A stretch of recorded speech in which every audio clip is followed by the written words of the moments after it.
The Framingham School Committee consists of 9 members elected from each city district for a 2-year term.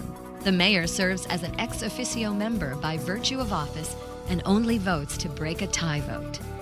The school committee adopts and oversees the administration of an annual operating budget for the school department, appoints a superintendent of the schools, and works to make all reasonable rules and regulations for the management of the public school system.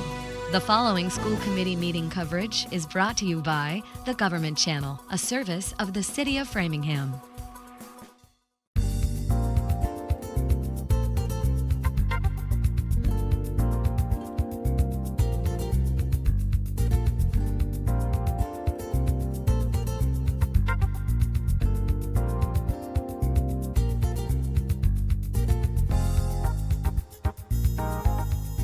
School committee meeting.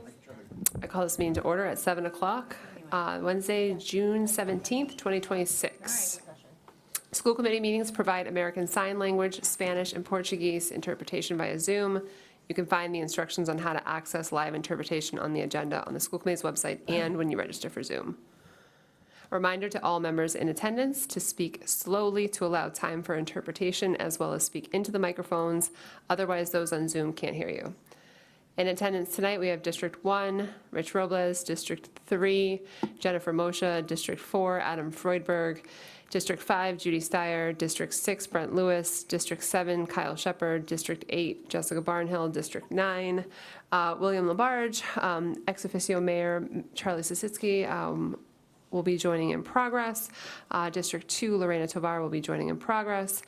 Student Advisory Committee member Jolene Zhang is joining us. From the district, we have Superintendent Dr. Tremblay, Executive Director of Finance and Operations, Lincoln Lynch, and the Assistant Superintendent of Pre-K-12 Education, Ann Ludis. This meeting is live on the Government Channel and can be viewed live on Facebook on the Framingham Public Schools Facebook page. A recording of this meeting will be archived on the City of Framingham and School Committee's website as soon as possible. Meeting materials can be accessed on the committee's website page with tonight's meeting date. Members of the public can participate via Zoom, specifically during the public comment portion. To join through Zoom or by calling this number, it's on the agenda, 305-224-1968, and the webinar ID is 842-8639-9495.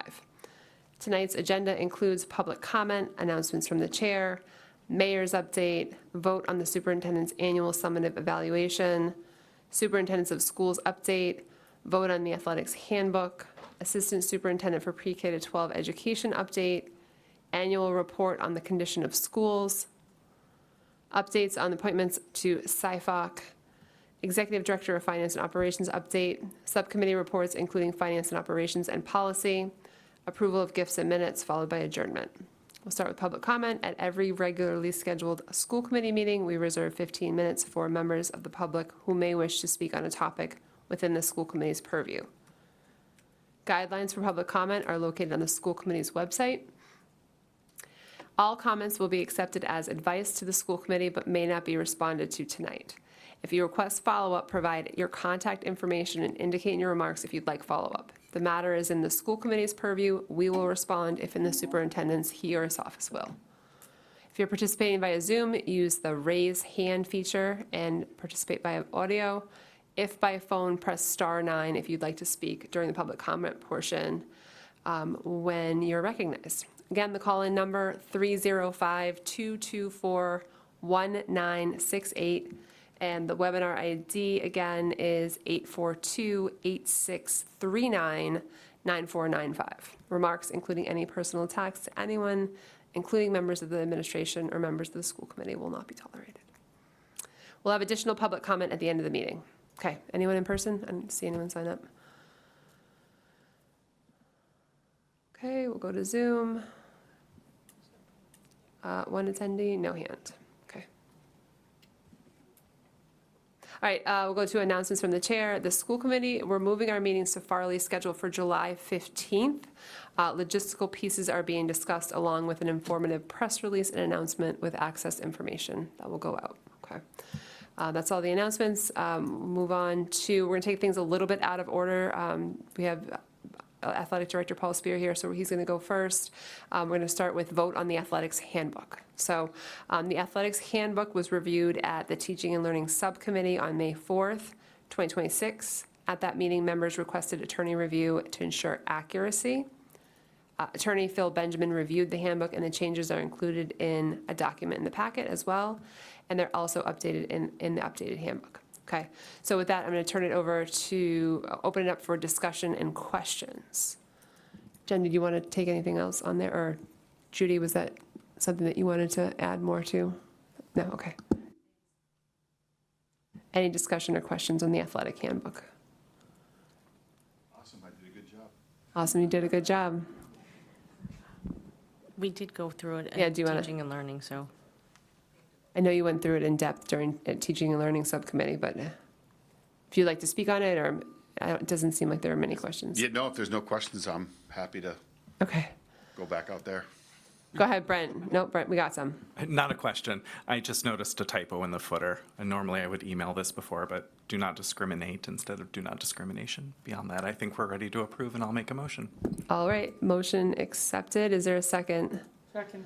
Seconded, moved by Brent, seconded by Willie. Any further discussion? All right, seeing none, we'll go, all those in favor, raise your hand. Approving the handbook, we are 800. Okay, thank you, appreciate it. All right, we'll go back to the top. We're going to start with, we'll go to the vote on the superintendent's annual summative evaluation. Consistent with state law and the superintendent's contract, his evaluation is completed every June. All school committee voting members participated and voted on the process at the superintendent's recommendation was used. All responses were first released to the public and the city clerk, and then the school committee with the overall summative performance rating of proficient.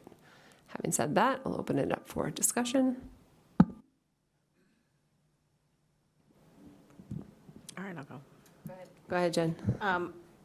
Overall, I think you're doing a great job. And like I put in your evaluation, I would really like to see data-driven results for next year as some of your goals. I think it will be helpful for us to see how we're really progressing with those types of goals. Please. Thank you. All right. Kyle, go ahead.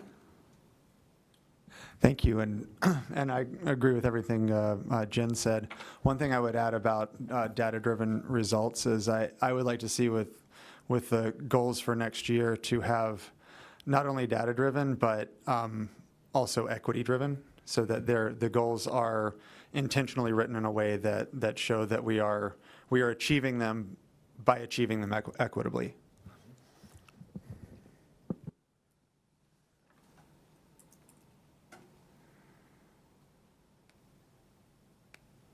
Adam?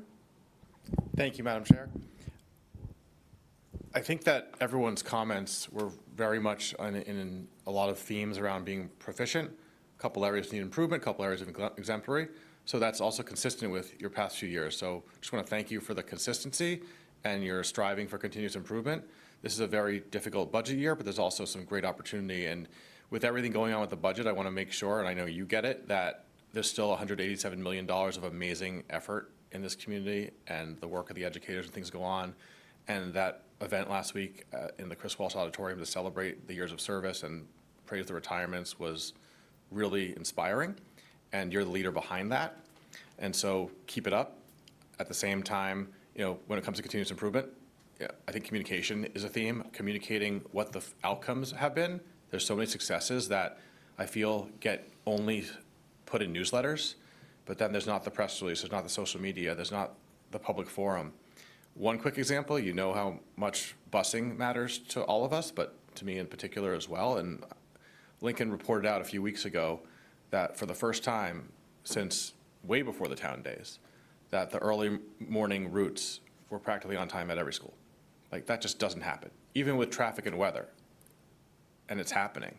But there's no communication about that beyond a very lowly rated watched meeting here in the room. And so those are the type of things when I talk about continuous improvement that I think would really help our community better understand what is happening and why, both good things, bad things, and everything in between.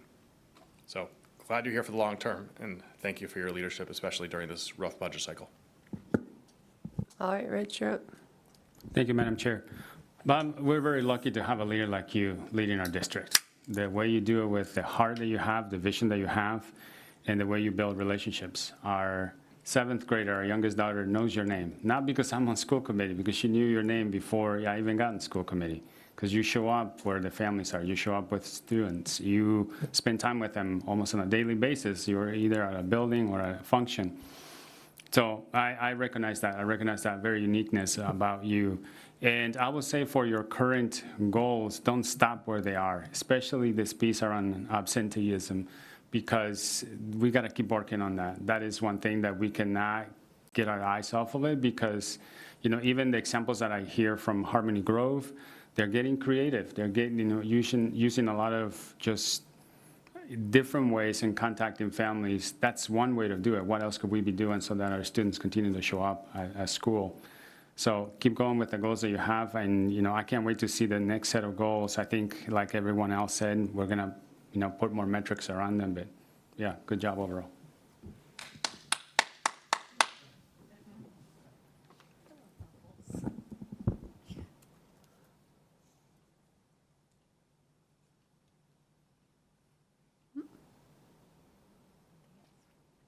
Go ahead.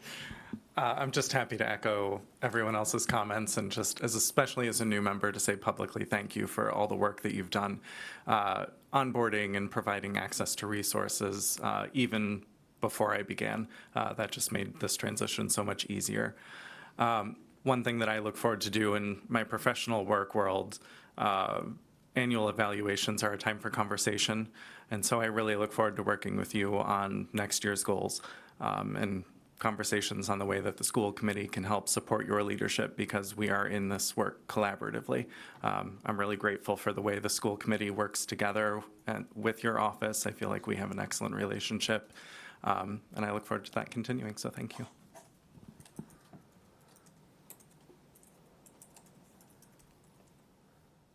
I will echo the thanks. I think it's great having the superintendent, having you be involved in the community. I always like reading this document because it's nice to have the perspective of the 9 different members, each kind of engaging in different ways in this document.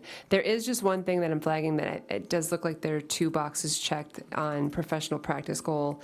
And I think if there is a motion to approve this, significant progress should not be checked in there. So there just is that one error on page 1 of the document where it should be met, because the total is 3.56 out of 5. Did anybody else see that? Thank you, Rich, for bringing that to my attention. Yeah, so just that box, sorry, it's a lot of work to put this thing together, and I appreciate the feedback.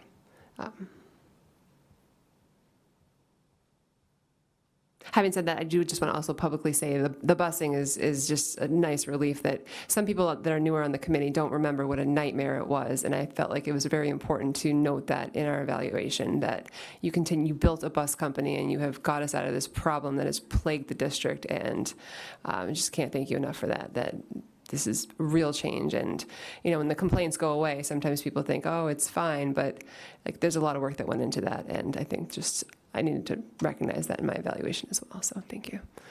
Anybody else? Judy, go ahead. Having worked with you for many years, what I really appreciate so much is the focus that you have maintained over all these many years on the idea that each and every one of our students feels like they belong here. So I really appreciate that focus, and I appreciate your strategic plan. I mean, we've learned that not everybody has strategic plans, but we do. And I feel like it has really been kind of the North Star for the work that's going on. So I really appreciate that, and I appreciate you, Bob.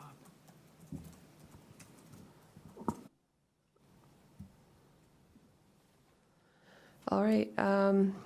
Is there a motion to approve the superintendent's summative evaluation? So moved. Moved by Ms. Moshe. Second. Second by Rich. And is that with changing page 1 to met? So it'll only have 1 box checked? Yes. Yes, okay. Go ahead.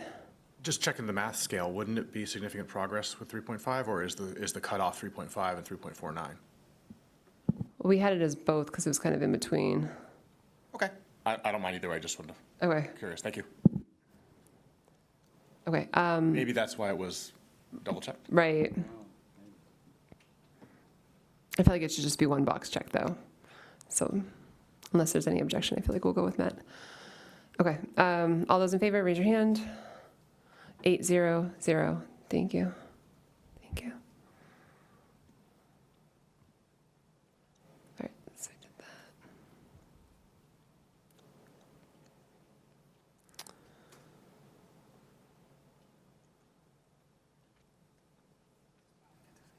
Bob, did you want to comment, or? Sure. Okay, yeah, sure. Thank you. I know I skipped around a little bit, so I wanted to make sure that I was just taking extra time to find my place, but, okay. We're going to the Assistant Superintendent for pre. Oh, can I do my report? Oh, yes, yeah. Sorry. No, oh, I skipped that one. That's one I skipped. Thank you, sorry. Oh, no, thanks so much. Ann, just take me 1 minute here. Yeah. No, I was just getting this to be ready. Oh, okay. I just want to thank everybody for the comments. I actually have come to the realization that I do better when people are mad at me than when they're happy with me. And that's not a great place to be in life, I guess. But I'm so accustomed to people always coming and wanting better and more and answers and transparency. And so compliments are a hard place to sit. I've already decided that when I retire, I want it to be a roast because I'm not sure I could deal with the other alternative to that. God willing, I make it to retirement. This has been quite a year. I just want the committee to know, and to our new members, welcome to you. And I read every single comment that you write, and I try to incorporate, even though there's always the push to have it in one voice, everybody's voice matters to me, and if there's something that I can do better for you or for your constituents that you identified, I really do try to weave that into the goals setting. And that's why I didn't prepare goals. In some years, I prepared goals in advance so they would be approved in the same night. This year, I wanted to wait until the July meeting in our new space, and so that I could present to you really thoughtful, data-driven, smart, framed goals. And that feedback was really helpful. And Mr. Furberg, I appreciate the comments as well that we can lose our way, and when we've been focused on budget, as everybody here well knows, since October, and that persisted until now. I've never seen and it can overtake everything, and the credit that was given about transportation and the talent recognition night. I mean, of course, those are my colleagues, right? So there's that fine line, and I read in the evaluation around delegation and being mindful of what's delegated, what I can be directly part of. Of course, I'm part of the transportation work. I spent as much time as I could with Lincoln at the bus yard, but not nearly the kind of time that Lincoln and Angela and others spent preparing the procurement of those buses, which, by the way, if you haven't seen already, or many of them are already parked in the Farley parking lot, and they're starting to arrive, and we're now starting to position those buses. So I took a picture of it this morning. I was so excited. But to Mr. Freudberg's point, what I can and am planning to do next year is I should have posted that picture, right, and say, hey, everybody, our buses are here. Can't wait to start a new year with our own. And it says right on there, Framingham Public Schools lease. So there's opportunities now that we've moved forward with a budget without a communications person. And I've been giving a lot of thought to that. One of the goals that I sort of presented in part last time was about building this relationship. And I do appreciate the comments that were made tonight about that one-to-one, engaging with students. I know many of our students. I try to get to as many events and to be present for them. I always have. I believe in that. But next year will be special for me because, as you know, and members who are new may not know, I've been reading to the class of 2030 since they were 5 years old, or maybe 6, since they were in kindergarten. I remember reading the same book 26 times when they were in kindergarten, and now I'm at the point where I'll have a singular assembly of all the high school freshmen. It's hard to put an empirical measure on that, so it's not necessarily a goal, but the relationship side of that is, the engagement side is. So I have to think about some creative ways to frame something measurable when it comes to a student feeling engagement and belonging with the superintendent. That's a tough one for me to sort of reckon with, but I'll definitely get there. But I've reached out, as I mentioned before, to the high school to say, how can I become involved in a way that's really useful? We're dealing with grade 9 retention rates, and we're dealing with high school graduation rates, which are important metrics for the community when it comes to what do we value and how do we value and support education. The work with SciFoc in supporting, so we have a unified, not only a strategic plan, but a plan that the entire community gets excited about. So when there's budget meetings at City Council or in this space, we are all on the same page of what matters. And so that's really what I'm focused on next year. I'll be presenting that as part of my goals in this dashboard that I referenced, but also building that relationship with 9th graders and really digging into some of that relationship work, the chronic absenteeism. Absolutely. You know, Parent Square, how we use that, we have a dashboard that shows metrics on that, getting all of our parents registered on there. And while there's other social media spaces, Parent Square has that terrific space that's a channel for us to communicate like a social media app. And families have a choice to either do nothing or to appreciate it, as many of you know from using the Parent Square app. And that keeps us away from all the negativity. And some of these social media platforms, and why we moved away, is because there's a lot of hate and hurt that exists in the world and in Framingham. And so people are reluctant to want to be out there, not so much me, I'm used to it, but there is a general feeling among many that they don't want their picture out there or a news announcement out there, because some people may think that's great, and other people will find the way to hurt that individual. And we're living in a very interesting and difficult time with social media, and I'm mindful of that. I do think Parent Square is a safer channel for us than to be in the sort of wide open ocean of using other social media platforms.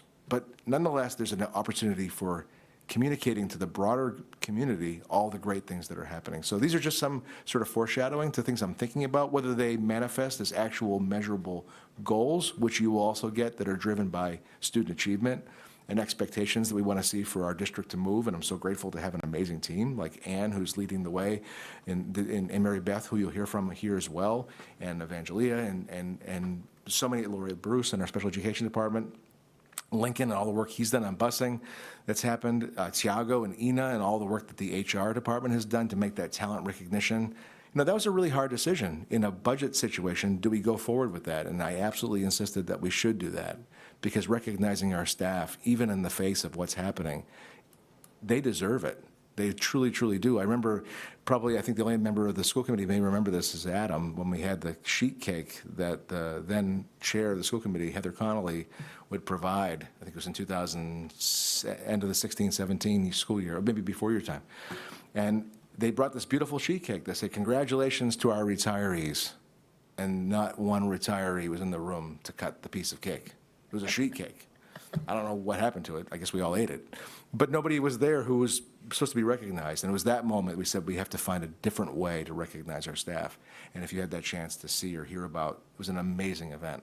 Not only recognize our staff, our current staff, our retiring staff, our longstanding educators, but also our community partners who are doing that work. So I really do appreciate these accolades, not for me, but for the work that happens with so many other people behind that. But that doesn't necessarily mean that all of it's delegated and I don't have a hand in it. And just because I'm not speaking at that event, I'm shaking hands. I don't speak at graduation. I never have, and I only will speak at one graduation, and that will be with the class of 2030. That will be the one exception in my career.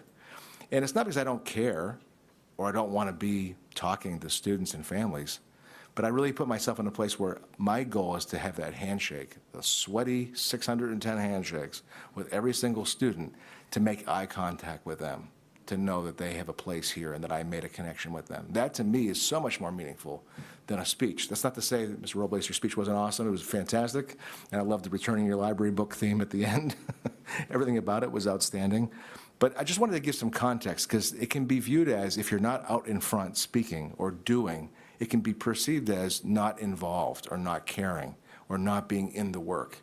And I hope anybody you would ask would say that I'm sort of cheering from behind and doing that. And that's my approach to it, right, wrong, or indifferent. That I just wanted to give some public opportunity to share that, and also just to acknowledge everybody's feedback in the evaluation, and to thank you for that. We can all grow, we can all be better, and certainly I want to be. And I'm committed to this community. I always have been.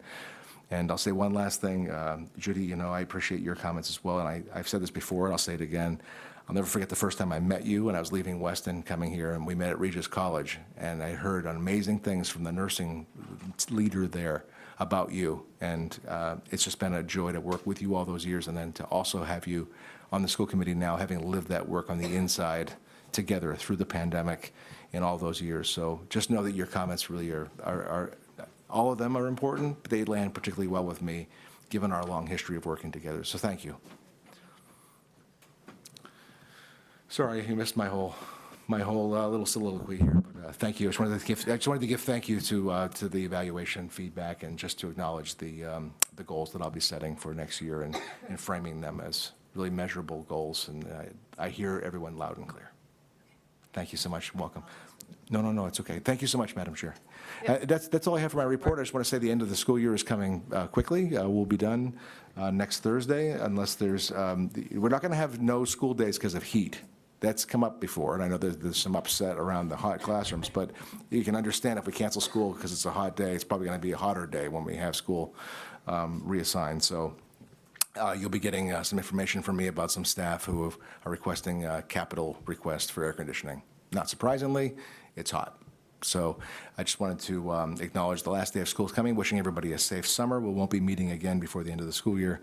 And just to wish our students, wherever they're in families, wherever it is, whether it's camps or travel, please be safe and have an amazing summer.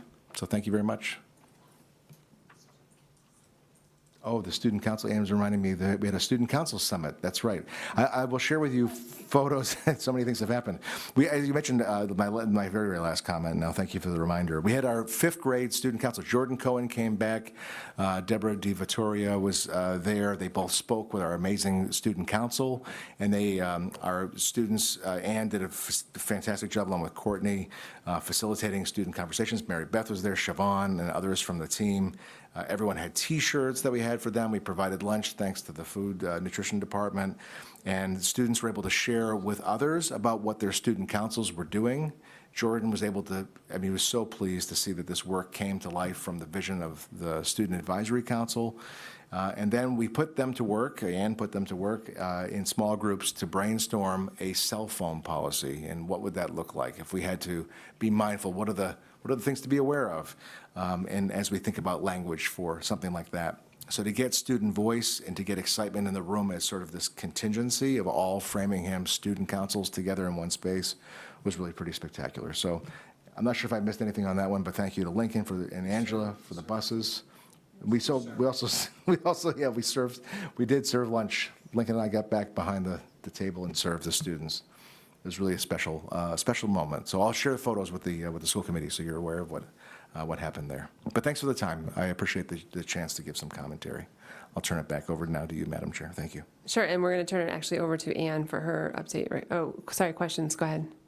Thank you very much. I don't want to prolong this, but since we're on the superintendent's update, what you said about the communications plan leads into my one question, which is our communications plan and our next meeting space starting in July. For the first time in 8 years, we're leaving this space, right? And so just want to take a moment on that since the chair mentioned it in her announcements. But around the communication plan, very glad to hear there's a press release planned around that. It's really important for after 8 years of continuity that things are communicated.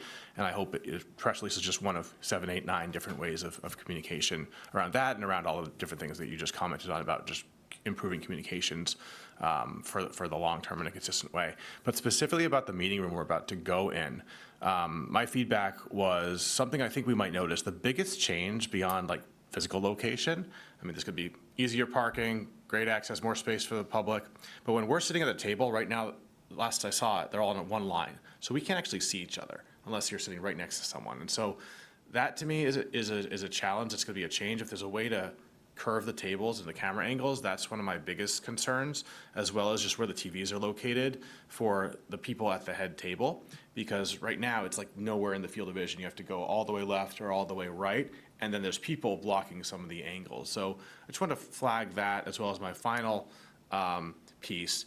When the school committee moved to this room from King in the summer of 2018, there was also a robust communications plan, but that included FEC-TV on their website, putting a line that said, transition, we no longer host school committee meeting video archives on our website.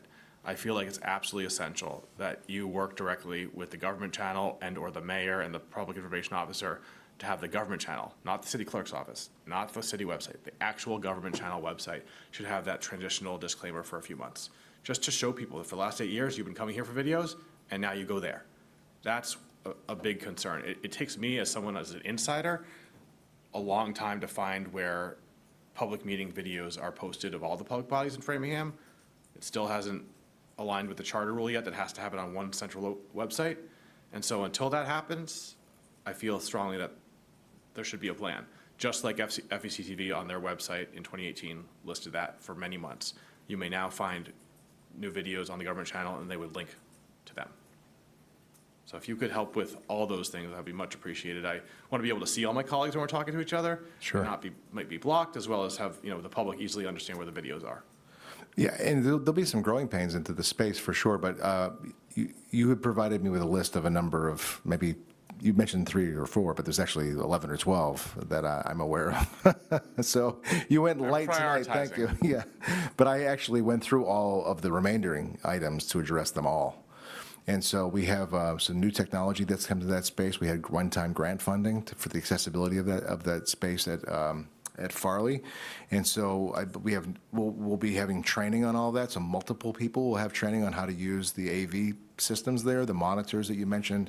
We can certainly adjust those tables to have a better arc to them without, hopefully, if it's just Mr. Bowles, and Mr. Bloomfield tends to call in, so Mr. Bowles is in the room, make sure he gets his own chair. So if it's one person or 2 people, but we also want to be ready for the larger meetings. So we can certainly work with that space for sure. And I've already reached out to both the government channel and Access Framingham about making sure we're all on the same page. We've met previously about having some sort of static idle link that says where to redirect to, and Joanna's been part of that as well on our website, because the Framingham Public Schools School Committee page does have very easy to navigate, minutes and agendas, and why not have video links there as well? So we're working through all of those. There'll be room for improvement, but just wanted to give some confirmation that those will all be addressed. Thank you so much for reviewing my long list, and very hopeful for this. I think it's a really good move for a lot of reasons, and as I mentioned, parking, but also the translation will be easier and other aspects. So my last comment will be, I'll probably be remote at one of our 2 next meetings. That'll be my first time in that room being remote, and so the government channel has been fantastic, and I will miss them, and they really created the model for hybrid meetings. And so just hoping, as someone who has not yet been remote in that room for the other public meetings, that it will be, perfection as well. Thank you. We'll do our best. We just ask for a little grace as we transition, but the June 15th, we are planning to be hybrid. Of course. And we've tested that space before in both. There's always room for improvement, but we'll give it a go. We have to start somewhere, so we think that maybe a July meeting will be a lighter way to get off the ground. So thanks for your patience in advance. And it'll be the same space planned for executive session as well. So we'll work out some of that. All right, Ann, I think we're over to you. All right, thank Assistant you. Superintendent. Thank you. Good evening. Before I call up my colleague, Dr. O'Brien, I have a couple of fairly important and timely updates. The first being that just last week, the Department of Elementary and Secondary Education notified districts that they will be launching the MCAS Family Portal. Their goal is sometime between June 26th and June 30th. The Family Portal was an effort that they attempted to implement this past fall when MCAS scores were released, but due to some student privacy concerns, that was strategically abandoned. And we found out just last week that their plan is now to open up that portal again sometime before the end of the month. But no sooner than June 26th. It's a very short turnaround time. We have some concerns about that because what that requires is for every family to get a unique registration code for each child and log into a portal that none of us have any experience with. It's never existed before. And so we anticipate that this will cause some challenges. Also, school will be out of session by then. So again, the timing is a little challenging. But we also don't have the registration codes yet. Many of the resources are not yet translated on the DESE website. They're working on it. We've seen an improvement. We've seen some of that kind of turning over and some of those translated materials appearing. But even the portal itself will only be in English and we hope Spanish by the time it is available. It will not be available in other languages at this time. We recognize the challenges that this creates, but again, this is coming from the Department of Elementary and Secondary Education. I say all of this because we have a plan. And our plan is to, as long as we have the student registration codes, to release that information hopefully by Tuesday of next week, the end of the day on Tuesday, so that families that want to get that up and running before the end of the school year will have a couple of days to do that. Again, this all depends on the Department of Ed releasing those registration codes to us for all students so that we can send out that communication. That communication will go out through Parent Square so that every family gets that information. It will also include information about how to seek help. If you are struggling with accessing the portal, they'll reach out to the help desk in the FPS help desk. If they have questions about their MCAS data, then they can, of course, contact their schools. Will also be available, but I know they don't have the relationship with us that they do with schools. According to DESE, every family or every child that has taken MCAS this spring, any MCAS test this spring, will have a registration code that we should be able to send. However, again, this is brand new. We will only have access to claimed students, which we believe what they're referring to is from the March SIMS data, which means that any students who have transferred into our district, say in April or May or June, we may not have their results. We may have to work with the family on contacting their prior school to get that registration code. So we will work with individual families, but we expect that this will create some challenges for some people. We don't really know. We can't even test the website ourselves to see how complicated the portal will be. We've seen a little demo. DESE did a small pilot with a small number of people, so they have tested this out, but not as robustly as that I can say with confidence how this is going to roll out. All of the timing and plan that I've shared with you is contingent upon the Department of Ed being able to meet their deadlines that they have shared with us. There's a possibility that this portal will not be available by the end of June. We're just going off of the information that we received late last week. Additionally, and this is another one that's a little bit awkward, they're releasing in the portal, families will have access to the last up to 3 years worth of MCAS results, but they will also be releasing preliminary results, MCAS results. We've never heard of them releasing preliminary results. Preliminary results can change. They're not official, and we anticipate that may cause some questions for families, but they plan on releasing the preliminary ELA results when they open the portal. So again, this may cause some confusion. We are aware of it. There isn't much we can do about it, but we wanted to kind of give you a heads up in case you have any questions or hear anything about it. Yes. Will families continue to receive paper versions once things are finalized, or is this a digital transition? No, this is their digital transition. Yeah. We will do what we can to help families that are trying to access paper copies, but they're transitioning to a digital model. Dr. O'Brien, will there be 1 year where schools can request paper copies? They originally said yes. I'm not sure if that changed. That Right. was in the fall. In the fall, Originally yeah. tried to come out with this. They didn't say anything in the most recent webinar, so we don't know if paper option is even available for this coming fall report. If it is, we'll do what we can to order those as well for 1 more year.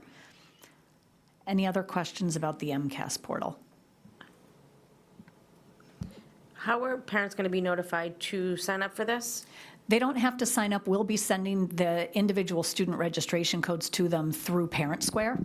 And so it will include information, a link directly to the MCAS portal site, as well as instructions.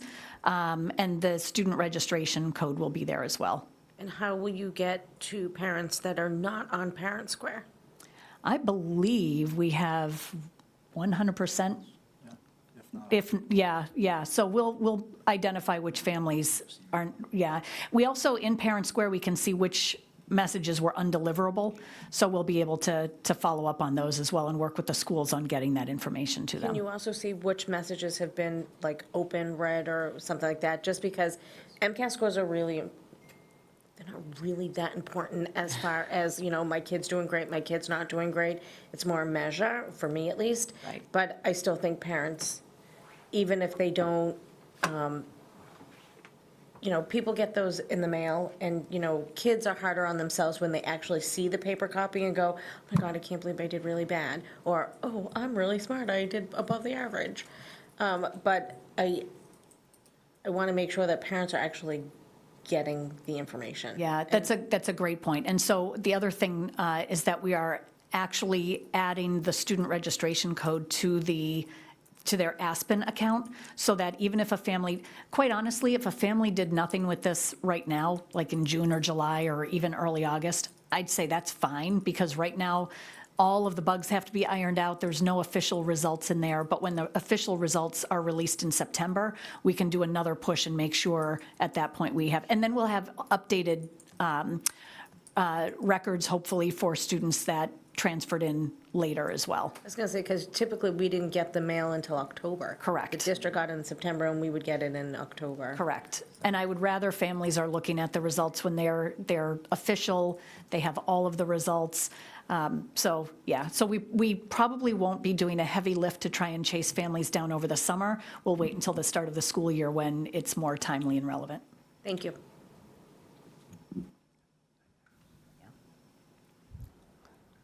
All right, I'll move on. A couple of other quick updates.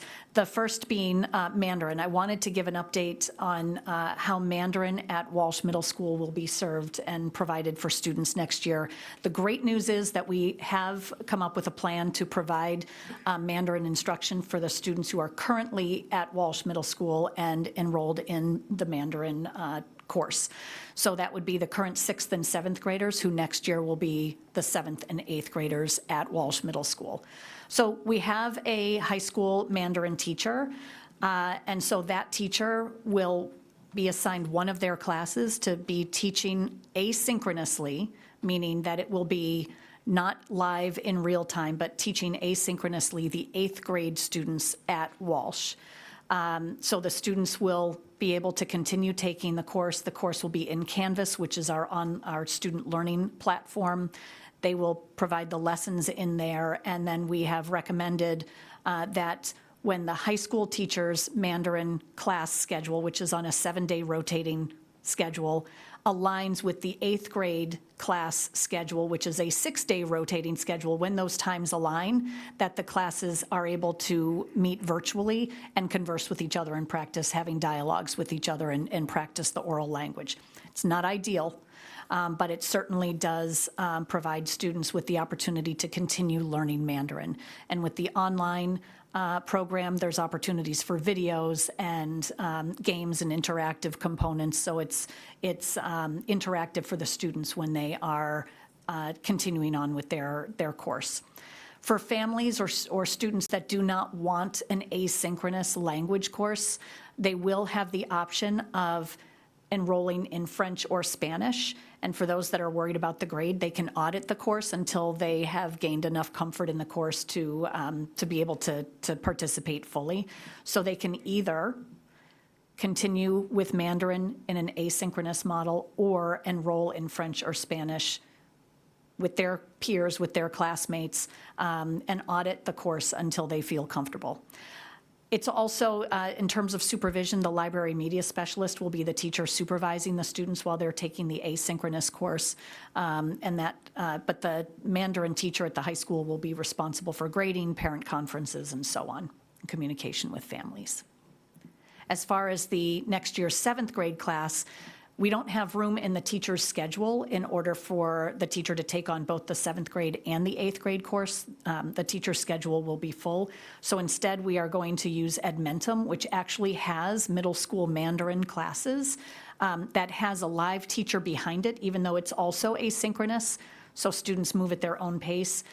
Those 7th grade students will enroll in Mandarin through Edmentum, which, again, online course. Live teacher who's available to meet with them if they schedule an appointment or to answer emails. And of course, there's a class that's associated with that will there's coursework that will allow them to move at their own pace. And that teacher will be the one grading them, which then, of course, the Walsh administration will be responsible for transferring into their report cards. And again, that teacher would be, or that course, those students would be supervised by the library media specialist in the library as well.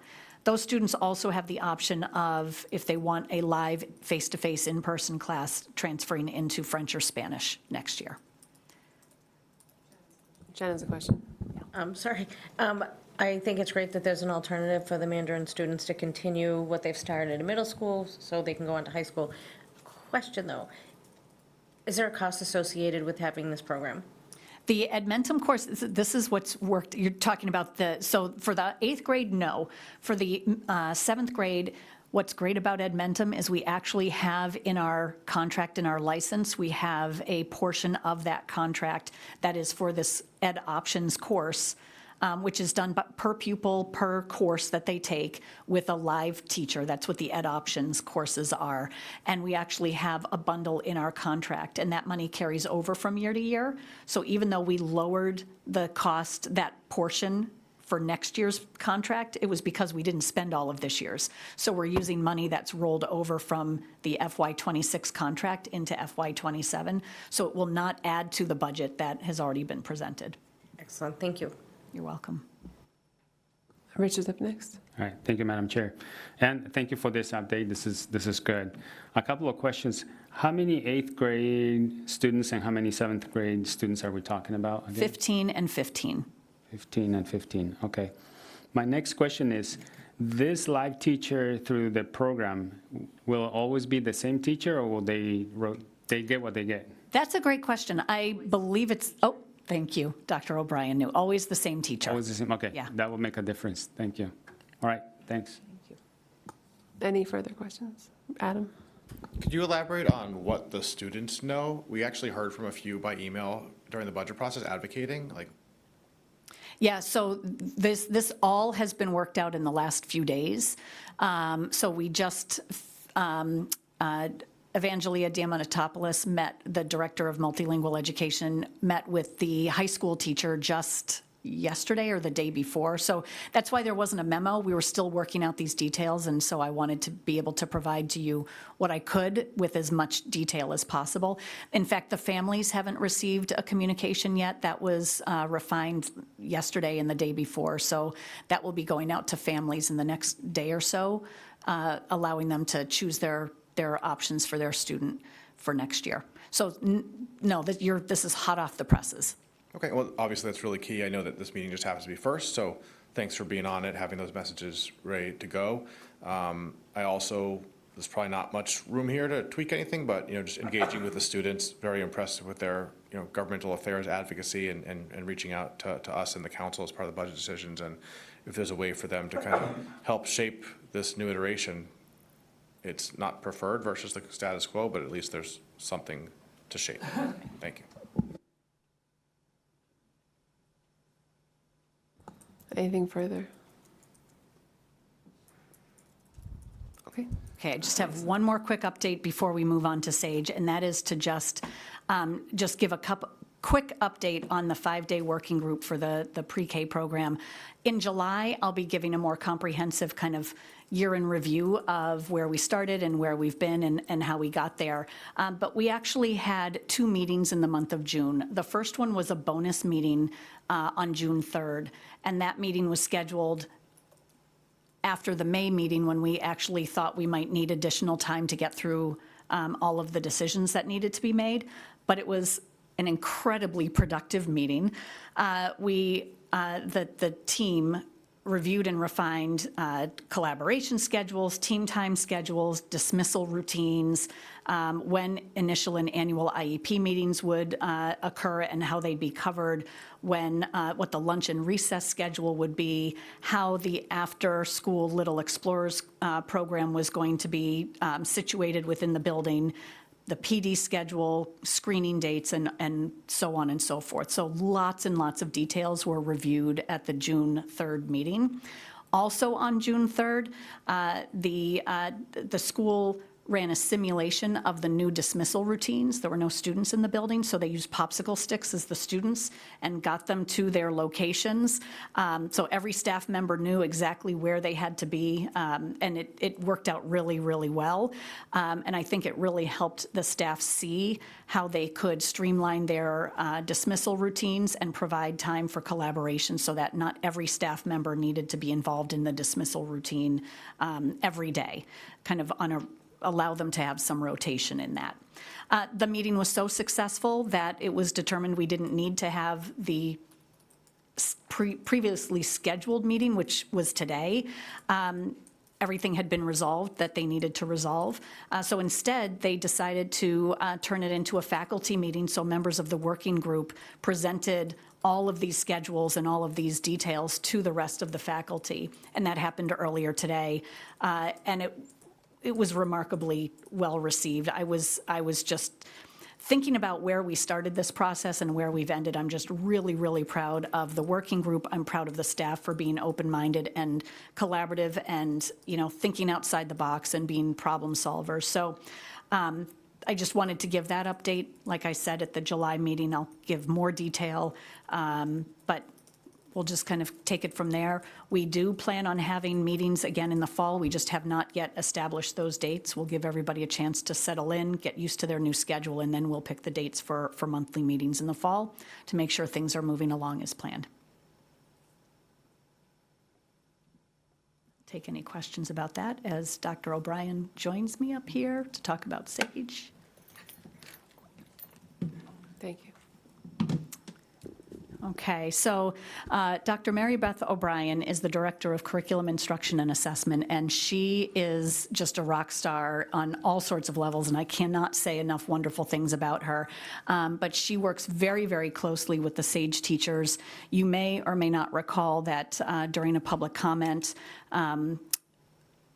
somewhere during the budget process, one of the SAGE teachers even praised her for being such an advocate and support for their team. And so I've invited her to come and speak because she's worked so closely with the SAGE teachers on the plan.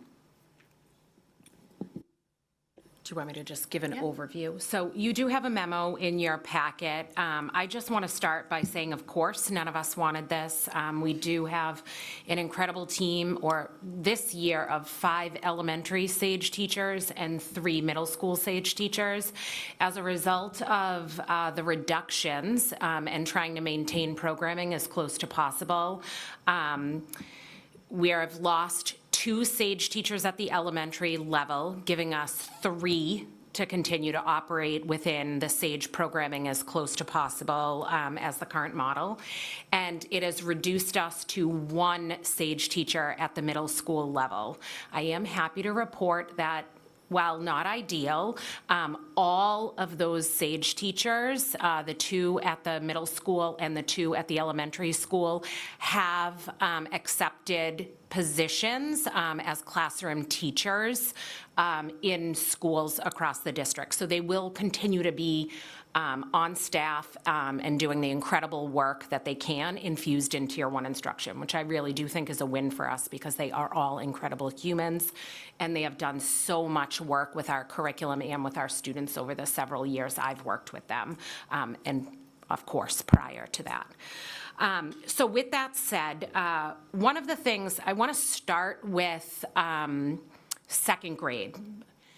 All year long, one of the things that the elementary team has focused on is we've identified that our SAGE programming does not model after really the microcosm of our schools, which basically means that our SAGE population is not mirroring what our greater school populations look like. So they've been really analyzing their student data along with our screening practices to determine what is not culturally and linguistically aligned with our student population. And they've really analyzed that, and we have reconfigured our approach to both screening, identification, in order to try and bring those numbers to reflect more of our student population. So as a result of that year-long work, they have come up with a really beautiful proposal to try and do better for our students. So regardless of budget reductions, we would have moved to this model. What it is we typically engage in universal screening at the first grade level, where we identify students using multiple measures. One of those measures is a typical screener that many districts who do have a SAGE or a talented and gifted program use. It has its flaws. So after that analysis, we also brought in other measures where the SAGE teachers go in for really 1 or 2 days and conduct an additional lesson while a teacher uses what we call a talented and gifted rubric to really measure what different attributes students have that would meet the need for SAGE services. Even in doing that, we did not see as much of a change in the student demographic. It was better, it was improved, but not at the rate we would have liked. So their recommendation is that really we need a little bit more time with students to make sure that we are really capturing culturally and linguistically better results, right? Because most of these screeners do not have that in mind.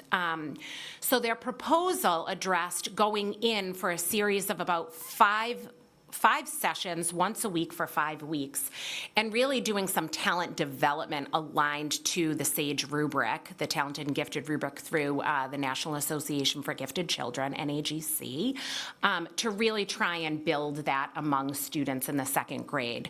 So next year, all 2nd graders for a 5-week period for 1 times 45, 1 day, 45 minutes, will receive this co-taught model with a SAGE teacher and their classroom teacher to bring that out. And it would happen in both the science/social studies block, so it would be integrated with content.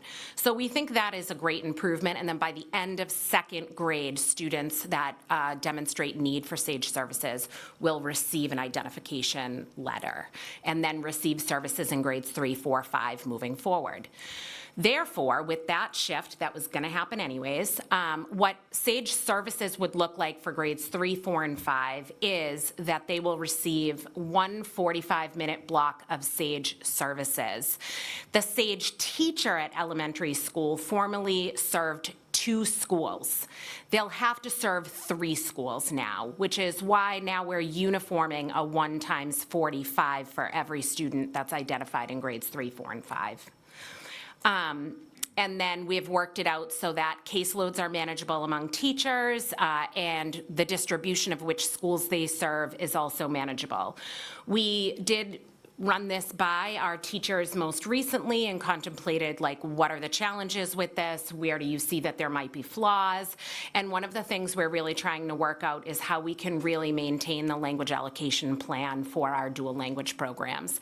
I think we have a resolve for that, but we haven't firmed that up yet. I'm still waiting for one final meeting to gather that feedback.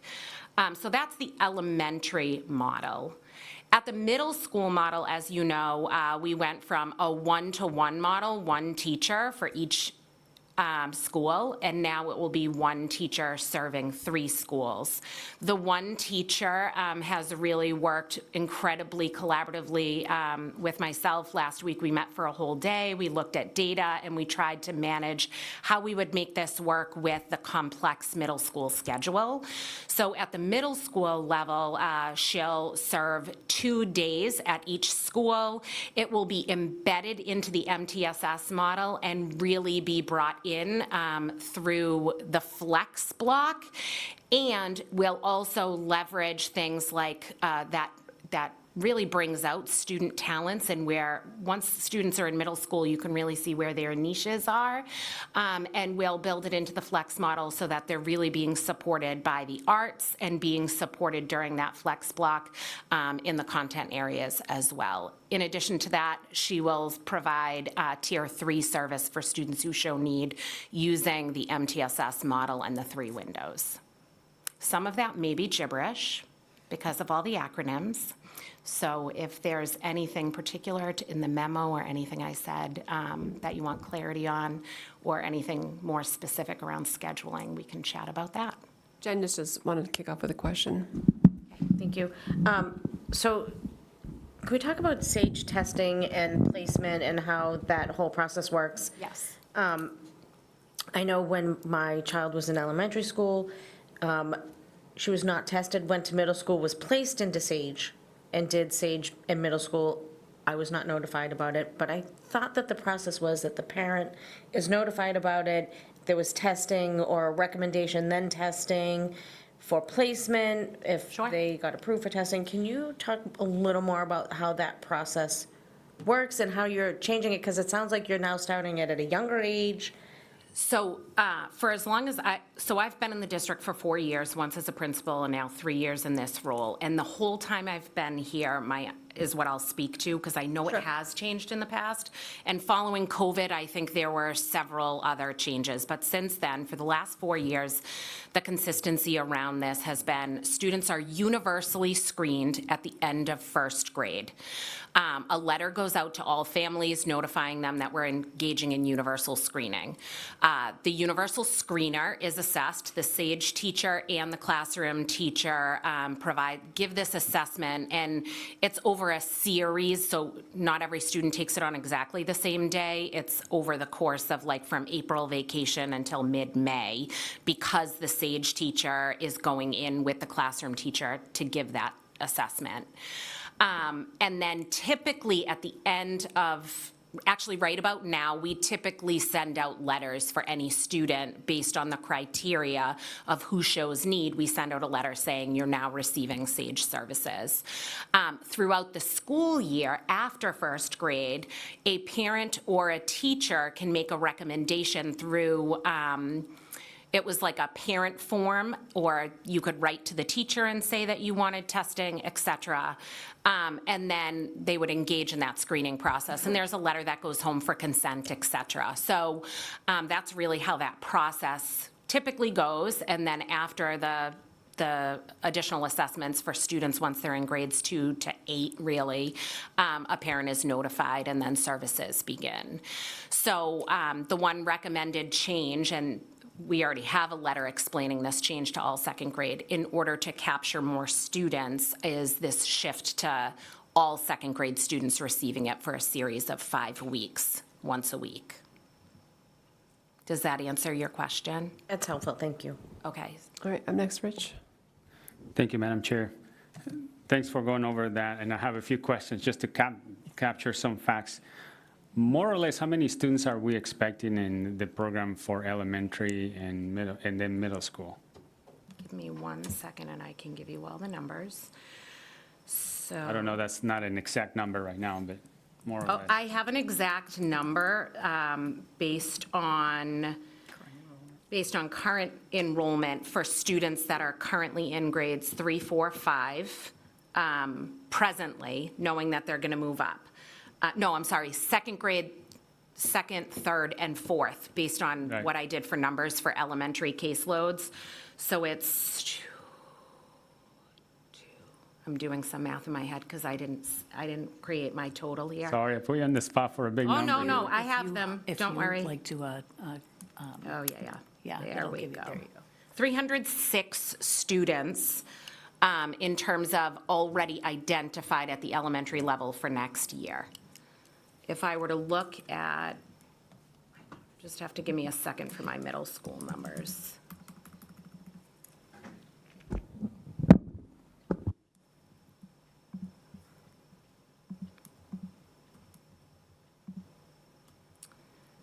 So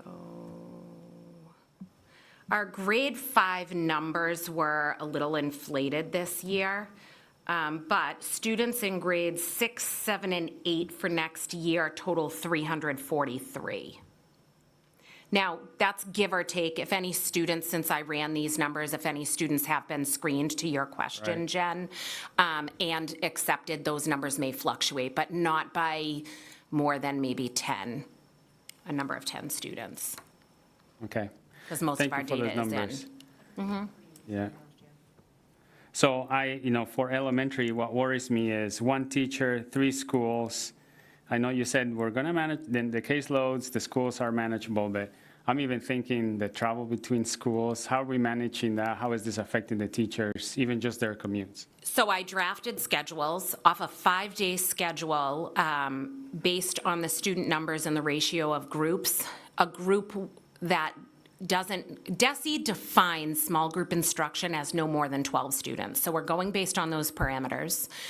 Given the number of students identified at a given school in a given grade level, plus the teachers assigned to certain schools in a 5-day schedule, it is manageable, and a teacher would spend a full day at a designated school.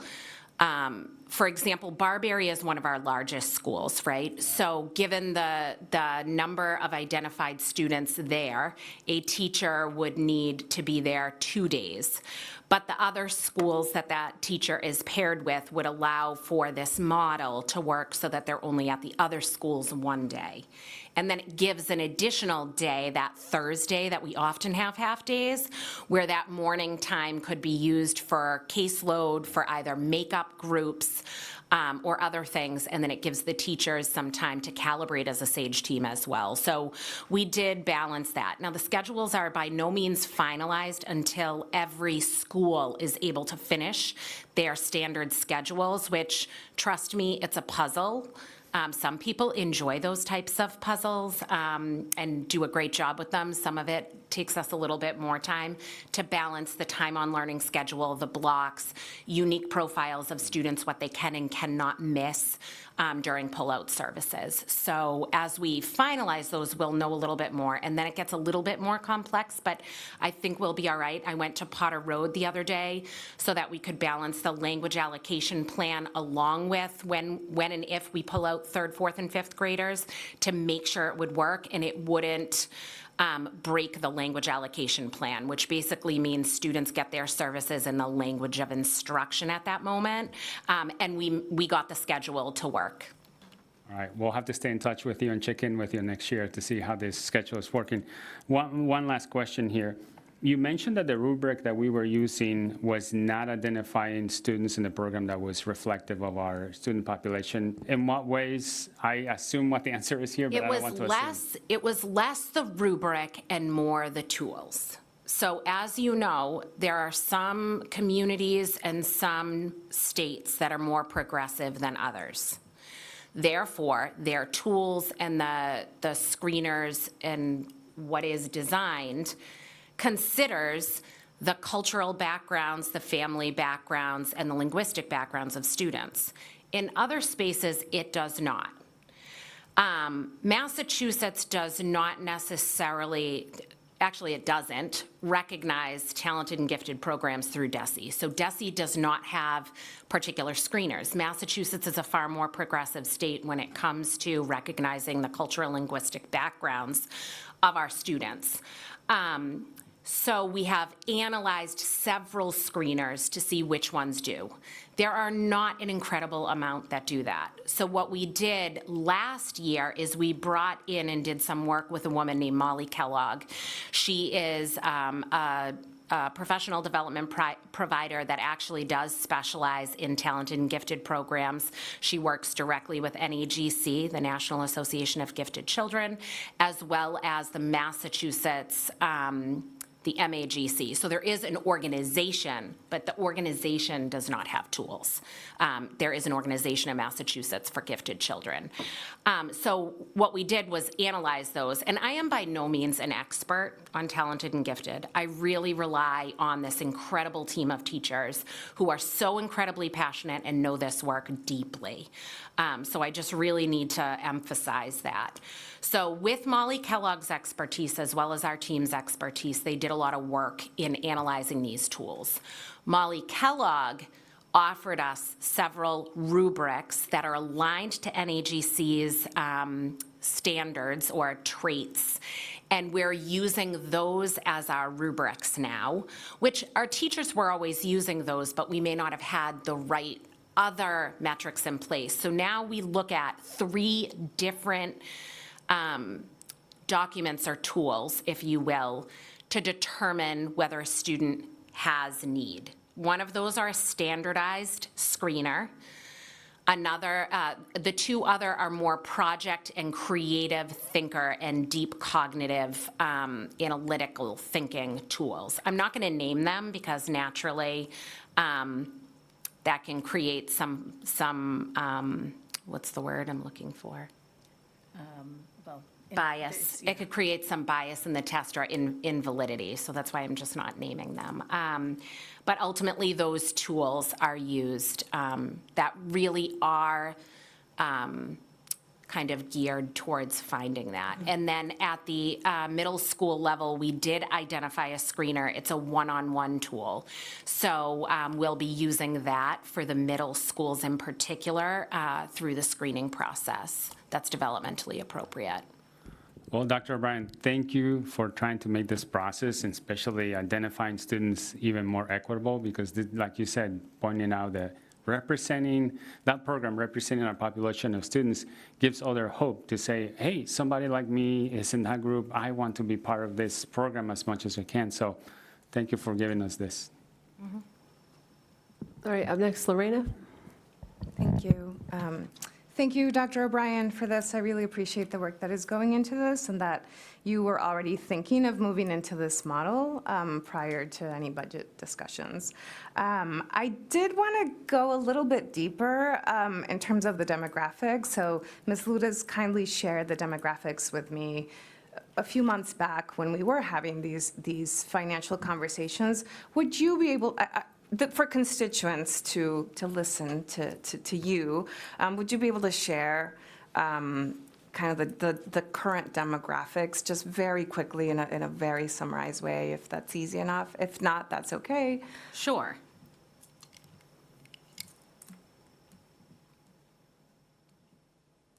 Hold on, I do have a table for that.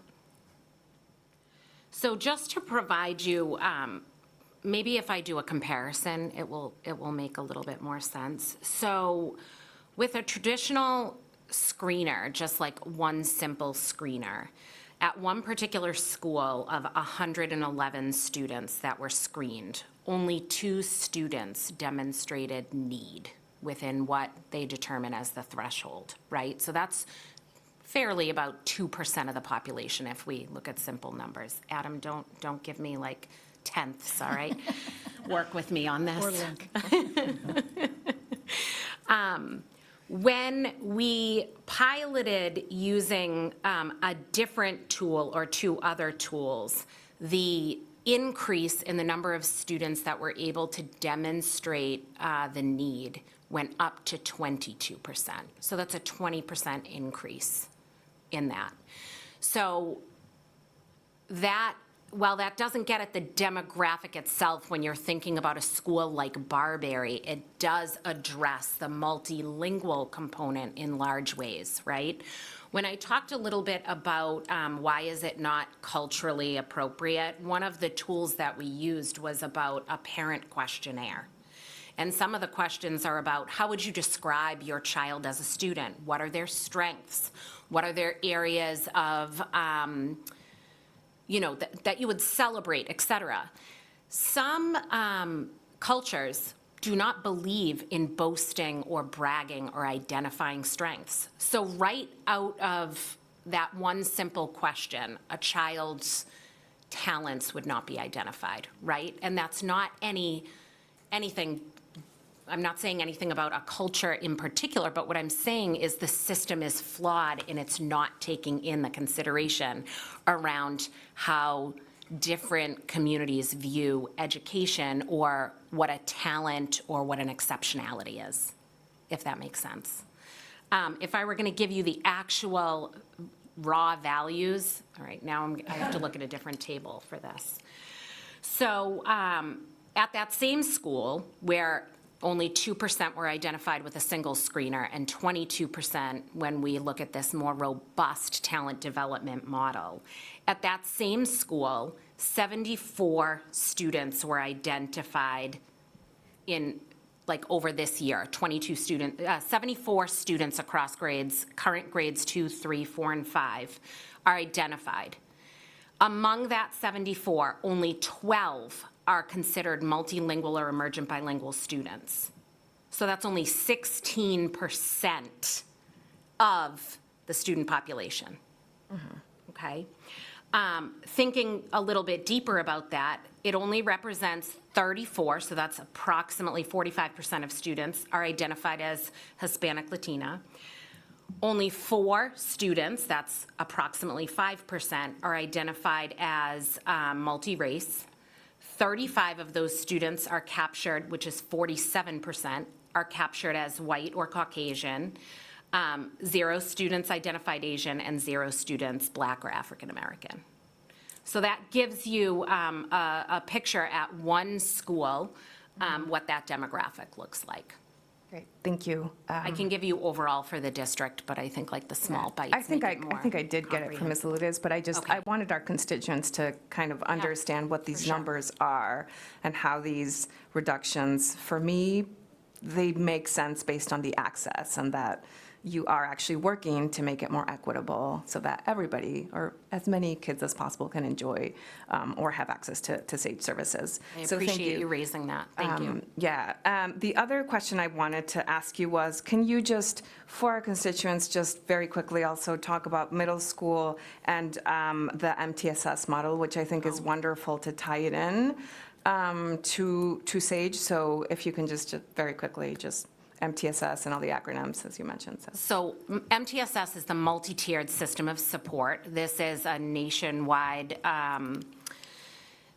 system. It's partially built off a response to intervention model, but it's a whole lot more than that. Sarah DeLuca leads this work, and she is just absolutely incredible. She built these systems from the ground up with her team, and the middle school model is moving into its 3rd year. And it's been quite a lift, and I credit this to the whole team of MTSS at each of the 3 middle schools as well. So in terms of what SAGE will look like, this is fairly new to SAGE. Cameron was already doing this. They were sort of piloting this model to say, would it work? And that was when, you know, they had a full-time SAGE teacher. So she was monitoring all of this. So we know it works. Walsh started parts of this year. Part of that was because of the caseload at Walsh and what we were trying to also lift in the MTSS model, and Fuller had sort of a hybrid of starting to do this. So Tier 1 is universal supports. So that is when the SAGE teacher, this is for the new model, the SAGE teacher will work with classroom teachers and or push into classrooms to really look at the Tier 1 curriculum. We have high quality instructional materials in all 4 curriculum areas at the middle school. It is really, really exceptional. It's wonderful. I won't bore you with that, but please invite me back. I'd love to talk about it a little bit more. It's very fun. But in that case, the SAGE teacher serves as a consult to the classroom teachers around how can they really enrich either the Tier 1 curriculum or create the correct scaffolds to allow that curriculum to really meet the needs of the unique profile. I want to make sure that I highlight the fact that SAGE does not identify only academic acceleration for students. It's not just a high-achieving student. It could also be a high-achieving student who also has other talents and gifts and needs. Some of those may also be social-emotional needs that incorporate when you have high expectations for yourself that can come out as a lot of anxiety where you're putting a lot of pressure on yourself. So that takes a lot of social-emotional goals that need to be put in so that students know how to cope and manage with failure or cope and manage when they have a lot on their plate and they don't know how to use their executive functioning skills to figure out, what should I do first? I'm so overwhelmed with everything that I have coming at me. So it's really complex, and it's not just about like this one linear way of looking at a student profile. So it would really be about the SAGE teacher consulting and developing those goals so that all of the classroom teachers have a clear sense of this student profile and how the Tier 1 curriculum can support that. In terms of Tier 2 extension opportunities, that would really be designed based on the flex block. Every middle school has a 30-minute flex block built into the schedule, 6 days out of the cycle. Some students receive intervention 2 days out of that cycle. 1 day of that cycle is social emotional learning, and then 2 days of that cycle or 3 days of that cycle could be something different. In this case, SAGE would be built into that flex block, and students who either develop that grade level above grade level, that's that academically advanced student, may receive access to extension classes or enrichment classes, while some students who identify that talent and that gift, that uniqueness around developing their linguistic ability, where they can capture languages and learn multiple languages at once, or a student who has a very gifted musical ear, like Dr. Tremblay, for example, right? That student may receive a specific flex block around the arts, music, theater, et cetera. And we have, fortunately, teachers with availability in their schedule to provide that during the flex block. And then the Tier 3 enrichment, which again is identified who needs Tier 3 based on their unique profile, based on data, based on those MTSS meetings that are regularly scheduled. That would be academic referrals or SAGE students that need that small group instruction directly from the SAGE teacher, which could be additional writing lessons, for example, or specific social emotional lessons, or specific academics. And that could happen in the flex block. It could happen as a push-in model, or it could happen as a small group pull-out model. And that is determined by the unique needs of students. So it's not like one size fits all, if that makes sense. Yeah. Thank you so much. This is actually really helpful. And digestible, I think. Sometimes it's difficult for Oh, I've never parents heard and that before caregivers from to. any of my presentations, so that's So, interesting. yeah, no, I'll thank take you so that much. as a This win. is really helpful. And I think this is also giving me some kind of hope to think that this could also lead to better student outcomes and, better scores, et cetera, when every single child's needs are being evaluated. So thank you. Thank you again for your work. That's all. All right, up next, we have Adam. Thank you very much, Dr. O'Brien, Ms. Ludas, and everyone for your work here. This is the type of detailed program review we should be doing often, and I really appreciated having the reoccurring assistant superintendent for pre-K through 12 education agenda item this term. It's a really good improvement. I first go back in time a little bit and talk about the universal screening and the impact that that's had since around 2019, and credit to Ms. Ludas at the time then, and past school committee members, including Tracy Bryant and Beverly Hugo, who really helped push that forward. I think that's helped get to some of the better stats that the stats given tonight were much, much worse many years ago. And so there's been some good progress and much more to do around equity and consistent access to programming for those who are eligible. I also, tonight, am thinking a little bit more about why we're having this conversation around the budget cut aspect of it, which I see as connected but really different than the continuous improvements that you're making. Like those to me are going to happen now that you're moving forward with a different type of plan. I also still worry about the specific impacts, everywhere, but primarily at the elementary level, that has not been hit by enrollment loss in comparison to other schools. And I'm just wondering, our kids who are currently used to having their teacher, their SAGE teacher, just like other services, they have the same teacher year after year after year, that continuity at the elementary level. Is that being shaken up now because of this budget crisis and the reform? Like, are there some kids who are used to one teacher who are still going to get SAGE, but they're going to have a different teacher? So, of course, because we've lost two teachers that served two schools each. So the three teachers that are remaining are able to remain at either one or both of their currently served schools.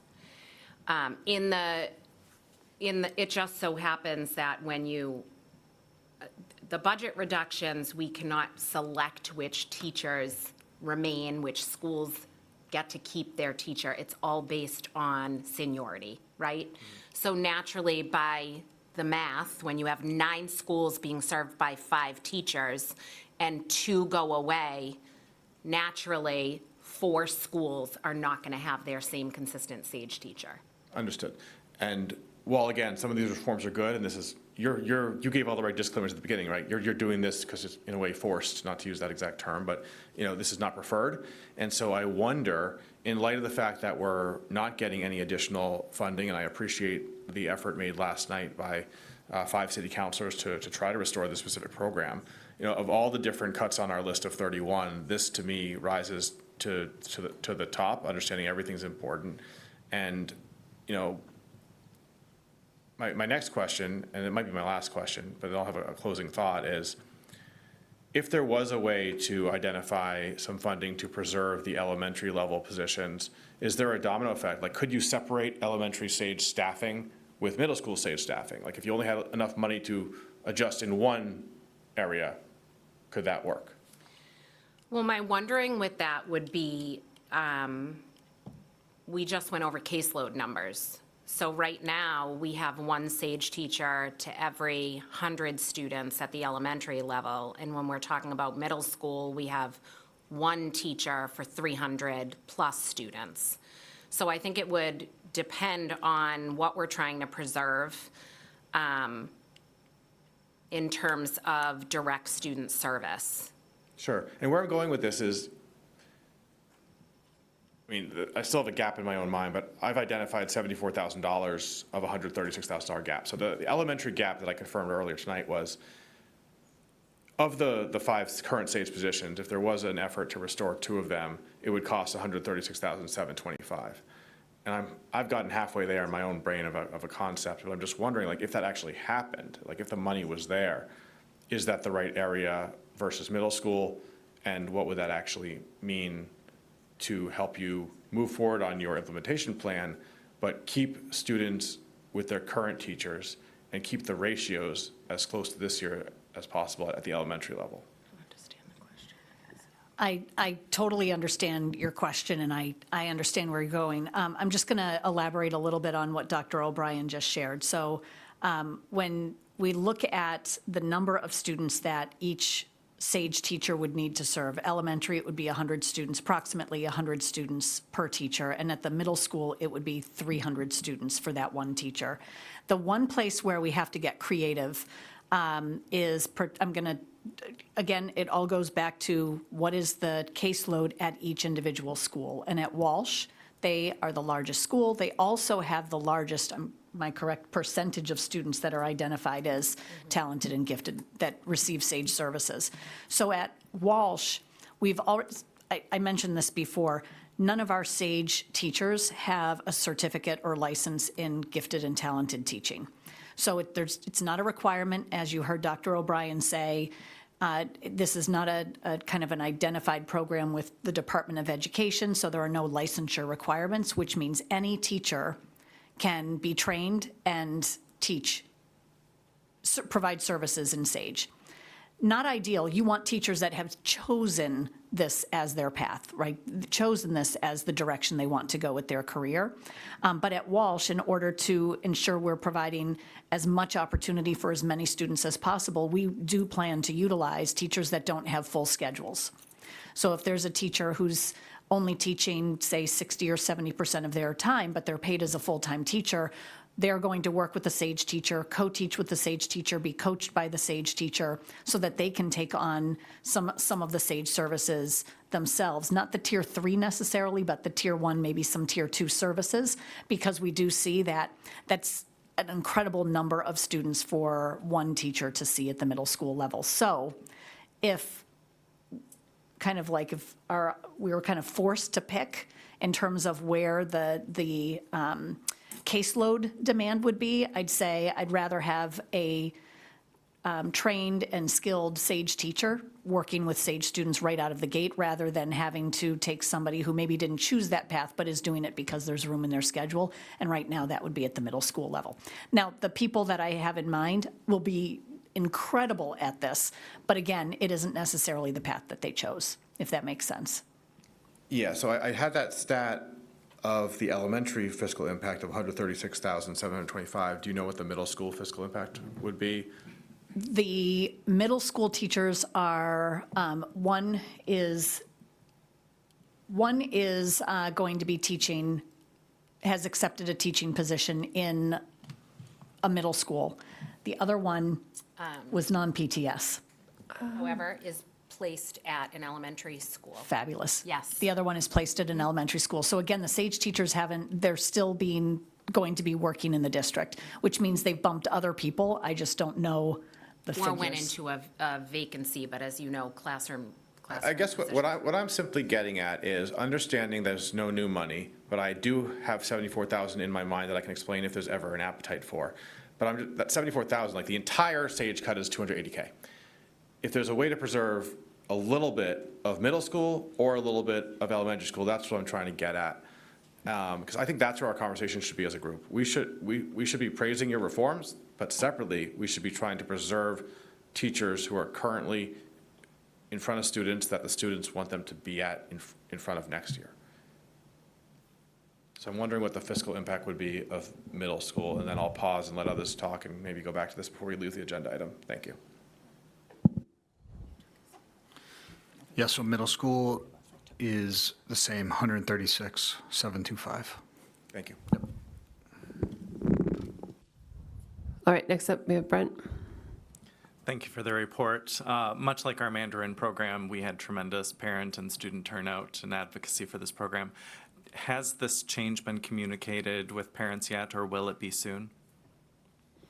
I think we were waiting for everything to really be final before we sent out any notification. So after tonight, now that you're all informed, and if there was any comments from you or adjustments that needed to be made at that time, then we will communicate to families. Hopefully by the end of tomorrow, but if not, early next week. Perfect. I'm also curious, when we made the transition to the 5-day preschool model, we had intentional conversations with folks. Obviously, we don't have the timeline to do the same thing with our SAGE teachers, but I would hope that conversations will happen with them in the fall to see how this program is going and that we could get some updates. Sure. I do want to note, I met with every SAGE teacher, especially at the elementary level, multiple times, but one-on-one and then as a team. And that was, of course, difficult because as people sat at the table, they knew they weren't returning to that role. But again, they are such incredible professionals that they weighed in and they offered their advice and shared some things that they had hoped for. And of course, this proposal for the grade 2 model in order to really make sure that, again, what's always been at the center of their work is that we've recognized the inequities of our screening process and then really looking to capture more students based on their culturally and linguistic exceptionalities are also really important. And I will say, like, we're not there yet. We have it at the center of our work, but as you know, like, we're not there. If we were, our demographics would look much different. So we're trying, and again, also making sure we're meeting the needs of our dual language program is something else that we really need to work on, right? We do have an incredible SAGE teacher who is bilingual, so she serves our Spanish school dual language programs, but we don't yet have that for our Portuguese dual language program. So again, Anne mentioned that people need to want this role. And with that said, there are also unique nuances to our program, and that linguistic talent of speaking multiple languages is also something we constantly look for when we try and advertise for new teachers when we have vacancies. But again, we have a great team who's been around for a long time, which is also great because then they are really passionate about the work and can bring that joy to every lesson that makes students really enjoy it. So, but we will continue to track data. We'll set a goal around some of the growth that we're looking for, and Anne can report that or invite me, by all means, to report that out to you on a regular basis. I appreciate that. Similarly, I think the restorative interventionalist positions, an update on Mandarin. As we enter the fall and see how our adjustments are impacting our student body, I think it will be helpful for the committee to hear how these changes are going. From your perspective, I would also love for parents to reach back out. I know they're passionate folks. Just as we begin to craft an FY28 budget, I know it will be similarly challenging, but there was appetite amongst some of the city council to provide extra funding for this and for some of the other key positions that we've lost. And I think if those are priorities and we are seeing significant losses or gaps that this is something we should be mindful of as we craft our budget. The last thing I will just comment on quickly, some of the richness, some of my favorite events that I've gone to in this role have been the iNight programs. Similarly, the Mandarin program at Walsh, they did a performance around the Chinese New Year. I know with budget cuts, some of these things will be difficult to replicate, but they are such gifts to our district and really showcase some of the skills of our teachers and our students as much as possible. I would love for those things to continue. So as you know, iNight is remarkable. It's also an incredible amount of work, both for students and for the educators. So that is something that we'll investigate throughout the year of how closely we can come to making that happen. But that is one of the things that we may not be able to guarantee because of the amount of work both on the student behalf and the teacher behalf. I say that because the iNight projects, the I stands for several things, right? Inquiry, investigation, and independence. And what we mean by that is right now, students do some of that work in school and a lot of that work at home, and it requires the investment also of families to provide that additional support. Some students don't have the same access as others. So with not as much access to their teachers for iNight projects, for that independent piece or that additional consult time, we want to make sure, again, when it comes to equity, that all children have access and opportunity, and we wouldn't want to create a situation where some students aren't able to engage as a result of not having the same resources. So we want to do some investigation before we make a promise or a falsehood of whether that will continue at the scale and scope. Because if we can't do it well, we don't want to, we just don't want to water something down. We want the depth and complexity that it's supposed to be, if that makes sense. That's perfectly understandable. Thank you. Thanks. All right, Kyle, you're up. Thank you. Anne, you mentioned at the middle school level utilizing teachers who don't have full schedules to co-teach SAGE. Is there if you could talk a little bit about the curriculum, is there a standardized SAGE curriculum for middle school, or are they actually utilizing the specialties of those teachers? So the SAGE teachers that are currently at the middle school, they collaborate and use similar projects, but there is not a SAGE curriculum per se in the same way that there is a reading, a math, a science, and a social studies curriculum. So it's largely project-based, and then both the teacher sort of leans into the talents and uniqueness of that class to build in some of those projects at the middle school level. So when you talk about the other teachers that we would fill, again, I keep using this word talents, right? Because there are students that have unique talents or very, have exceptionalities, right? And those exceptionalities, let's say, are music. So while there is no talented and gifted curriculum, if a student is showing a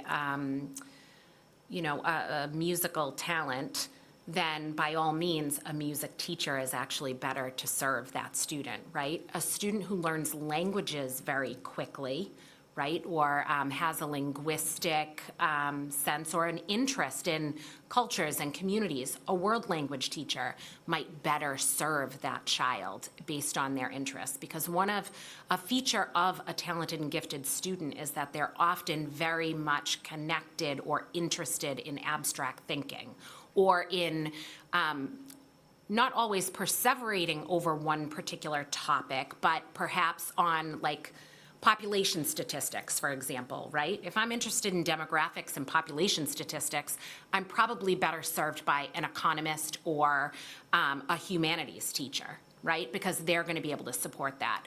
So I think the benefits of the middle school program is that we can really tie into specialties that students show interest in and the specialties of teachers at a middle school who do have a precise specialization in a field or an area. That's really good. Thank you.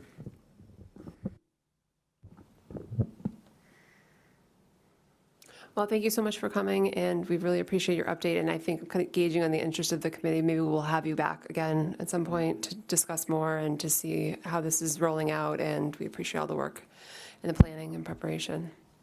Thank you all. Thank you. As Dr. O'Brien packs up, I'm going to say it's okay for her to leave and go home to her Yes. family. Wonderful. Thank you so much for Thank you joining so us. much. Don't we all hope? And I will say, I should have mentioned this earlier about Mandarin. The high school Mandarin teacher has expressed interest in running a club at Walsh after school. So there will be some enrichment there as well. Awesome, that's great. And am I correct in saying that this closes out your report? And we're going to go to the annual, okay, thank you so much. We're going to go on to the annual report on the conditions of schools. Kyle, I didn't give you a heads up, but did you want to spearhead this one just as the Building and Grounds Chair? Say a couple words, and then we can turn it over to Lincoln if you want. No pressure. Sure. When the Building and Grounds Subcommittee met, we went over the condition of the schools in detail, and I'm not looking at that information right now, but Link has it, and he can take it from here. Sure, no problem. Thanks so much. Yeah, so in your packet is the actual presentation that we went through, the B&G subcommittee. Hopefully you had a chance to take a look at it, but this is our annual report that we do every year. Just lists every school, what capital funding is there, what we've done in the past. Just to go through it, again, hopefully you had a chance to take a look, but just really wanted to point out, we've got 17 buildings, over 1.7 million square feet, plus the grounds that our custodians, our maintenance crew take care of day in and day out for 12 months a year. And they do an amazing job. You know, they've got 2 months over the summer to get major projects done, and on top of that, keep the schools clean, have them ready for the first day of school. Just a couple of projects to note that we'll be doing over the next couple of years, and this is all in the presentation. We'll be going through the paving, stormwater, and solar design at Barberry this summer. We'll be replacing a lift at King. We will be going through phase 2 of a roof replacement at Juniper. And then the following summer, 2 roof replacements at Brophy and Potter. And again, these are just the major projects that we have coming down the pike the next 2 summers or so. So I guess I'll take any questions on that report.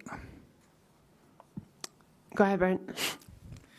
I know Dr. Tremblay mentioned air conditioning in our buildings, and as we have a heating world, I'm just wondering if air conditioning for some of our old buildings that do not have it as part of our capital investment plan? At this moment in the near future, no. Some of those projects, we just did McCarthy, it's a multi-million-dollar.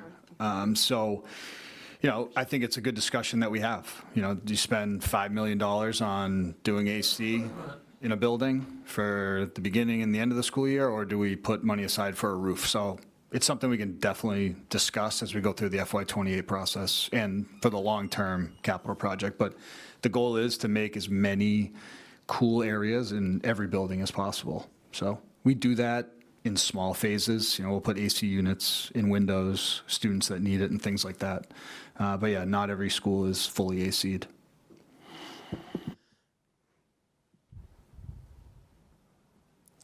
Okay, thank you. You're welcome. Okay, go ahead, Adam. So on the, I'm sorry, I just stepped back against water. So just on the conditions report, right? Yeah, we just covered that and we moved on. So are we completely done with the Do you conditions? want to ask a question about the conditions? I'm sorry if I could, just two follow-ups. And I was on the subcommittee, which I appreciate the chance to do a deep dive then, so I'm not going to, cover the specific topics I mentioned there.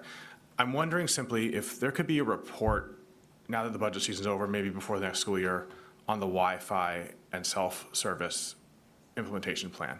Definitely. That continues to be something that clear communication would be helpful. It's not fair for my own impression that if my phone using one carrier isn't working at one time, but someone else's isn't too, and someone else's is, like, what is the actual impact of the $500,000 that was spent at the schools with the largest problems? I continue to feel that Walsh has something going on in that region, because it's not just inside the building, it's the parking lot. And I just want to encourage, like, I don't know if it's been done as part of that study, which is why I'd love us all to have a report of what is the actual problem, and who needs to be involved to solve it, and what money beyond what was already given. Because remember, your department was limited. You asked for 2 million, we voted for it, the mayor approved it, city council cut 75%, gave you 500K. And so now, 2 years later, Wi-Fi service at multiple schools is still a struggle, but Walsh is the big one. And it's the one where you can't even use Venmo consistently at the snack bar, and so that's a revenue generator, and that's annoying, and people are missing out on school performances, right? And so this is my long way of simply saying, we need to understand what the problem is outside the building and inside the building, and understand what can be done in future capital budgets or collaboration with outside providers, if that's what it takes, to have an equity model at our middle schools where all 3 schools, if you want to make a phone call, if you want to use your Wi-Fi, you can do it. And I'm talking mostly about after hours. I'm not talking about kids and cell phones. That's a different issue. I'm talking about schools as community hubs when we are having drama competitions and showing off our schools. And if it's at one school, everyone's fine with cell service. And if it's at another school, it's miserable and failing and embarrassing. And it's not embarrassing because of your department. It's embarrassing because of the technology gaps in the region and the budget cut that has not allowed you to fix it, in my opinion. Received. And yes, we'll put a report together. But I think there is something in the area around Walsh, Dunning, Edgell, Brook. You lose self-service in that whole area. So I don't know if it's specific to the building, and I think out of the building is out of our control, but we can certainly look into it and see what's going on. Yeah, absolutely. And again, the funding for the project was meant for inside the building. Yeah, sometimes that can go through the bricks, but that's my focus, right? But if there's something that's part of a comprehensive fix, that if you're going to get new money or do new things inside of a building, and some of these could be those boosters that cost $40 at a store. Like, we're not talking millions of dollars in my mind. But if there's something outside those buildings that are going to make those boosters still not work, we need to know that. That's my point on that. So thank you for being open to it, as well as kind of looking into, what was already done. And, is connecting to Wi-Fi something that just can be improved too, because people can get self-service that way. And that could be the Venmo fix. But as you're logging in the auditorium, when you leave the auditorium to go pay at the snack bar, you have to log in again, and it might not work. And so that's not just me, but hearing the constant theme.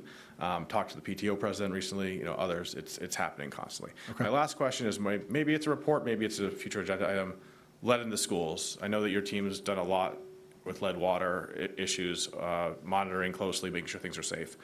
Are the filters being replaced quick enough? Are the test scores where they should be? I'd love to have a little bit more information on those. Yeah, I think that's a large discussion. Our reports are public for anyone to see. We've shared it with many different people, and any issues that we've seen, we've either taken them offline or replaced them with filters, our water filling stations. So at this time, as far as I know, we have addressed all of the issues. We made most sinks hand washing only. So we have signage in every school. And you're right, we've done a lot of work, put a lot of funding into it to make our schools safe. Great. Thank you for everything. Thank you, Madam Chair, and thank you to everyone in the Buildings and Grounds Department who helps do this work, custodians, HVAC, everyone. It's tremendous work, and I want to help give them more resources, and it's a continuous struggle in many areas. Thank you. All right, closing it out. Up next is SIFOC, so updating the school's appointments to the 2 seats of the Strategic Initiatives and Financial Oversight Committee, SIFOC. So it was voted to have a subcommittee to review the applicants, but nobody volunteered to be part of the subcommittee. So the agenda item was placed on the agenda just to have a discussion how you want to move forward, and we could do the interviews in open session. I'm going to open it up in a second. We didn't list the names of the applicants on the agenda, so I won't be bringing them up today, but there are 4 applications, 2 new from the deadline extension for the school committee at-large seat. An additional applicant was interested in either the mayor or the school committee or at-large. Another was interested in the city council and mayor seats first, but then the school committee, business, or at-large seat. And there are 2 new applicants who the city is waiting on hearing from which seat they're interested in. So how do we want to proceed? Does anyone want to open it up for discussion? Any passionate SIFOC people? Jen? Didn't last time that we had people who did the interview process and then brought the recommendation to us Yes. with the subcommittee? Yes. We can also just do it in open session too if no one wants to do a subcommittee.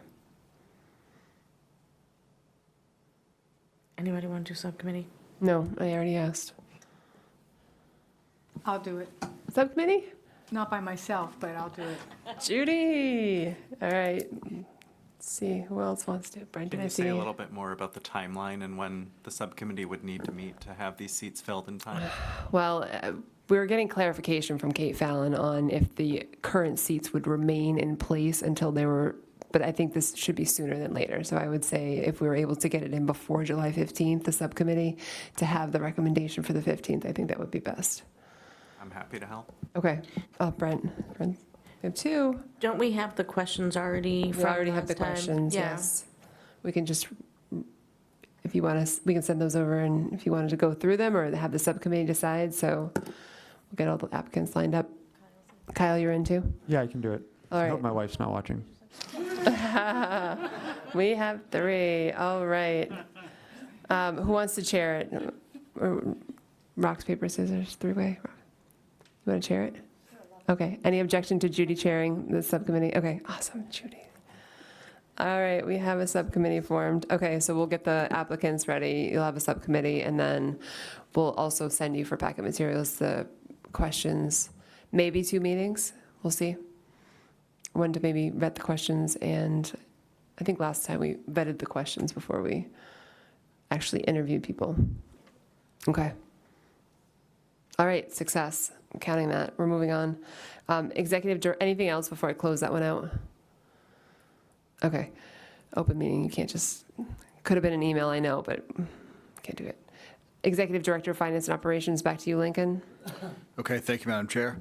First up is capital. We kind of went over that with the annual condition of buildings, but just a reminder, $2.2 million was passed a couple weeks ago for FY27 projects. So we'll be using that funding this summer to build playgrounds, pre-K playgrounds at Harmony and McCarthy. We'll be resurfacing the back gym at the high school, and we will be replacing the HVAC sump at Cameron. So a lot of capital projects going on over the 2 months over the summer, on top of the other projects that we discussed a little bit earlier. FY28 capital is being discussed now internally, and we'll be having discussions with the subcommittee and the full committee probably at the end of the summer, very early fall to submit early on in that process. So more discussion to come on FY28. Any questions on capital? Okay. All right, next is FY26 operating. There is a memo in your packet, and it does talks a little bit about projections, where we are, where I think we're going to end. So if you remember, we took some risk for FY27, and we included $500,000 of available balance in FY26 to carry to FY27. So the goal is to have a $500,000 surplus or available balance at the end of this fiscal year.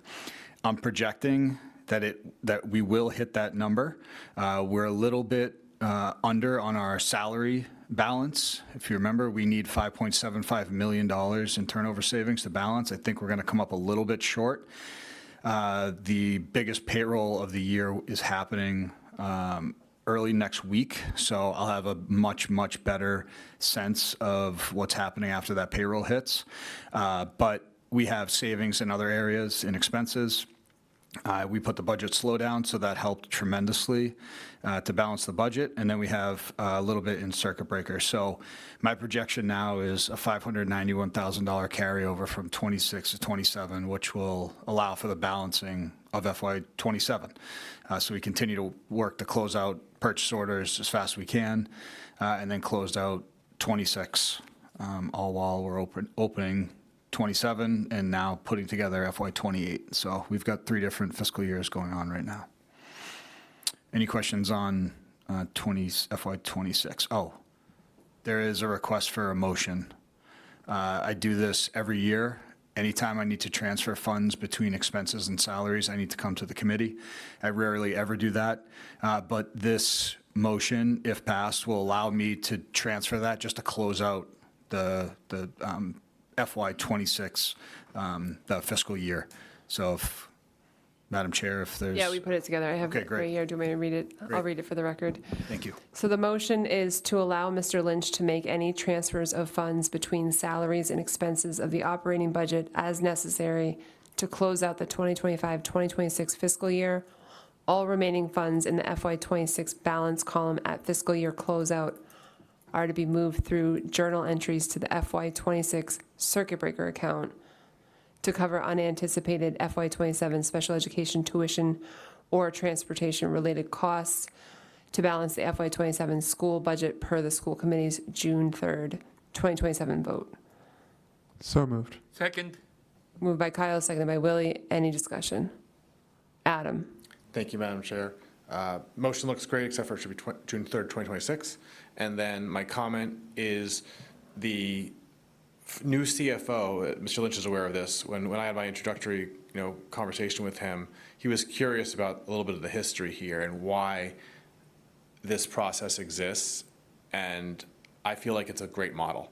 And credit to Mr. Lynch and previous committees for putting this in place to have these monthly updates leading up to our budget vote and then have this type of transparency on a budget analysis memo for this move.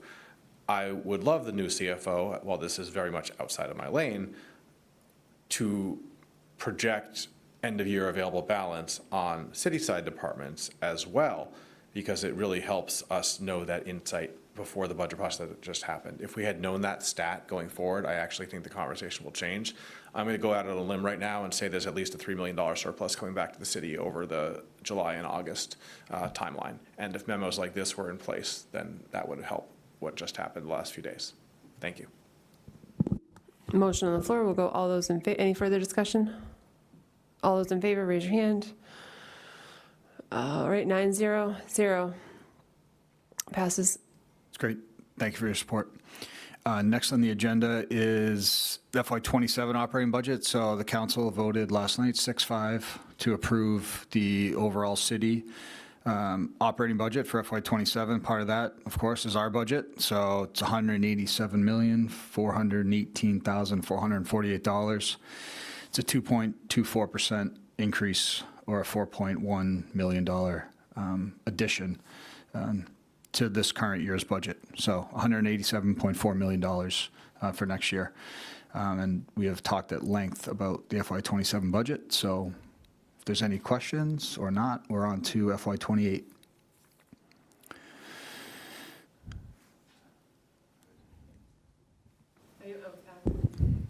What I asked at the last meeting, I want to ask again, is there anything new since we met 2 weeks ago when it comes to staff shifts, new retirements, new turnover that helps anyway? I know we just voted on the end of year balance that had $508,000 versus $500,000, so that's at least $8,000 change. Is there anything else in recent days that might be happening to help in a good way? Yeah, I'm sure there are some changes, but my recommendation is any changes like that need to contribute to the $5.75 million in turnover savings. I show in my projections in FY '26, we're coming up a little short. So as the staff that are paid at a high level leave, we hire the lower paid staff. That saving shrinks every year. And I think you're going to see that in my FY '28 budget proposal, that turnover savings is going to shrink. So my recommendation is any savings we see there contributes to that, just so we end in the black for FY '27 and not in the red. I totally understand. If it somehow gets to a higher number than expected, which again, I don't think it's going to happen, don't want to create a false hope. It has happened 4 years ago and 5 years ago. And so Yes. We should revisit some of the list of 31 if possible later on, if understanding and planning for the school year has already happened. I also will flag that I think, to my point earlier, that there's some new changes year to year or month to month, day to day. There was a new Hemingway principal change, and that comes with a $16,000 plus up versus one salary of a veteran educator and a new acting interim. So those are the type of things that can help going forward. So thanks for that conversation. Yep, understood. Okay. Okay. All righty, last but not least is the Wait, transportation. can we just go point of information on that conversation? What conversation, the transfer of the salary change? Can you just clarify what you said, that conversation? Not sure which aspect. You mentioned a Hemingway principal leadership change, Oh, yeah, yeah. cost so- savings, and I'm right. just So my- wondering what the conversation was you're referring to. Yes, so my question, what that I asked at the last meeting before our budget votes was about, have any new staffers put in their retirement notice? And if so, that's where we have our budget line item of 5.75 million. And are there new staffers that if they're leaving at a higher salary and then being replaced by lower salaried individuals, while there's, a loss of institutional knowledge and other aspects, from a fiscal standpoint only, that is money that we then have to repurpose for something else. I'm just wondering if I'm just looking back, and I didn't know if the Hemingway, that made it to a formal number that was shared with with the school committee. Yep, so that's new between meetings. Okay.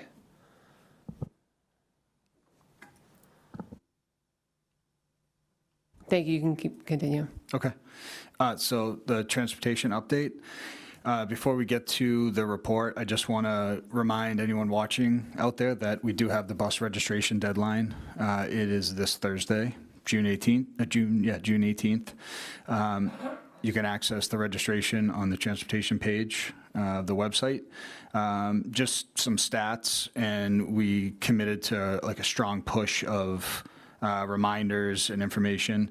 We've sent out a total of 61 messages through district and principal newsletters, reminders through Parent Square since April 26th.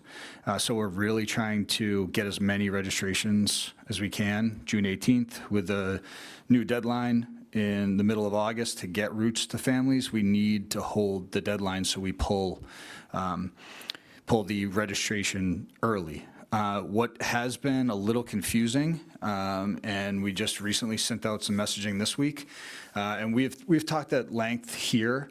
I'm not sure I did the best job of communicating to families about the automatic assigning of K-6 students. So we've talked here about how instead of everyone signing up for the bus, K-6 students that live over 2 miles, by law, we have to transport them. We are going to put them on buses. We have recently sent out an opt-out form, so if Bob doesn't need a bus to Brophy, but he lives over 2 miles, he's going to opt out, so I'm going to take him off the list. So we're getting a lot of families to fill that out now over the next couple of days. We're going to continue to remind families to do that, just so if you don't need a bus, you're automatically assigned. We can take you off and get someone who's ineligible on a bus. We have over 4,100 registrations so far, and the registrations and opt-outs continue to come in. So the communication will be much better next year, but we're getting the response that we want, and that's really good because we want to get as many students on buses as we can, especially with our new buses that Dr. Tremblay mentioned earlier. We have 86 new buses coming. I think so far, we have 19 delivered to the Farley building. We're going to be running 21 buses this summer for summer programs and camps. But all those buses will be here in the next week or two. Working with NRT, they will be removing their buses by June 30th out of the 185 Fountain Street, the bus lot. When that happens, we will be working with NETS, New England Transit, to move the new buses onto the 185 Fountain Street location. So, Lynn, can I ask you a quick question? Yeah. Are we confirmed that we're going to have the new fleet in place for the start of the school year? absolutely, yes. Excellent. Yep, it's been really great to work with this new vendor. They've communicated to us Perfect. throughout the process. They built all the buses, I think, down in South Carolina or North Carolina, and they've kept us updated, getting radios in, our new web-based system. So pulling video is going to be 100x easier than it is now, where we have to physically wait for the bus to come back to the yard, pull out the Take tape. the SD card, yeah. Now it is live. We can see every seat. So it is going to be a drastic change.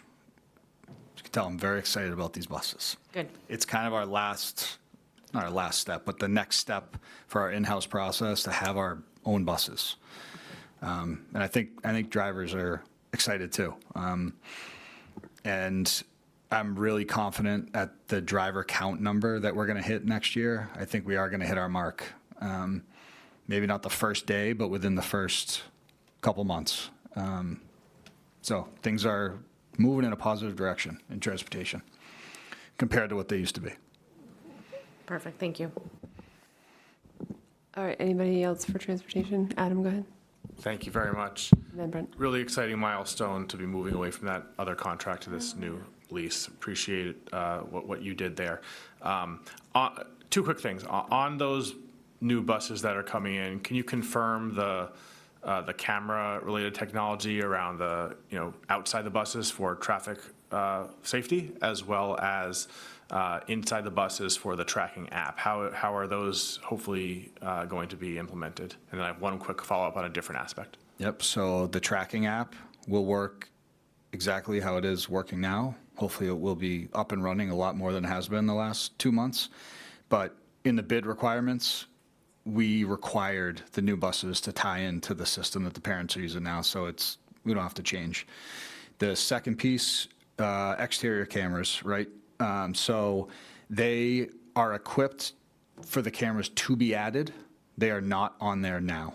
It is a discussion with the police department that we still need to have, whether we are going to implement those or not, because they're going to be the ones that are enforcing it. So in the bid process, the buses had to have been able to add those cameras, so they can be added at any time.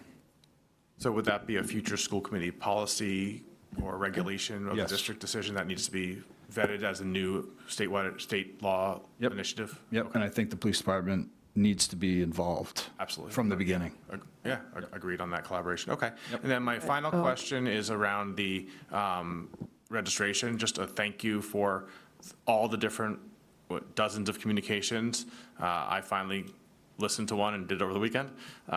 And I think the opt-out is a really innovative idea. And so I'm just wondering if you can kind of get back to us on how it went after the process.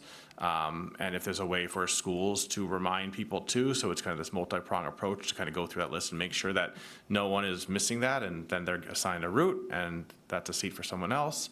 And then finally, one of our colleagues, Lorena, was at the multilingual event night, and I walked in, and she was like translating and helping people, and this came up, and the follow-up communication, I just want to give you some credit for having an impact on, so thank you. Thank you. All right, next up, Brent, followed by Lorena. I just wanted to follow up on seeing the bus registration support that's been at some of our parent-facing events. I think has been terrific. I would love if we could do this at parent-teacher conferences in April. Just more ways to provide in-person support for folks so they don't have to find their Aspen number and they can have folks help navigate the system, I think would be helpful. Thank you. Up next, Lorena. Yeah, that's a great idea, actually. Yes, huge shout out to the multilingual department. It was a great event, very well attended. My question is there any way to make registration easier? Because even though I have a phone, I know how to use the internet, I know my accounts, et cetera, it's just still not very user-friendly.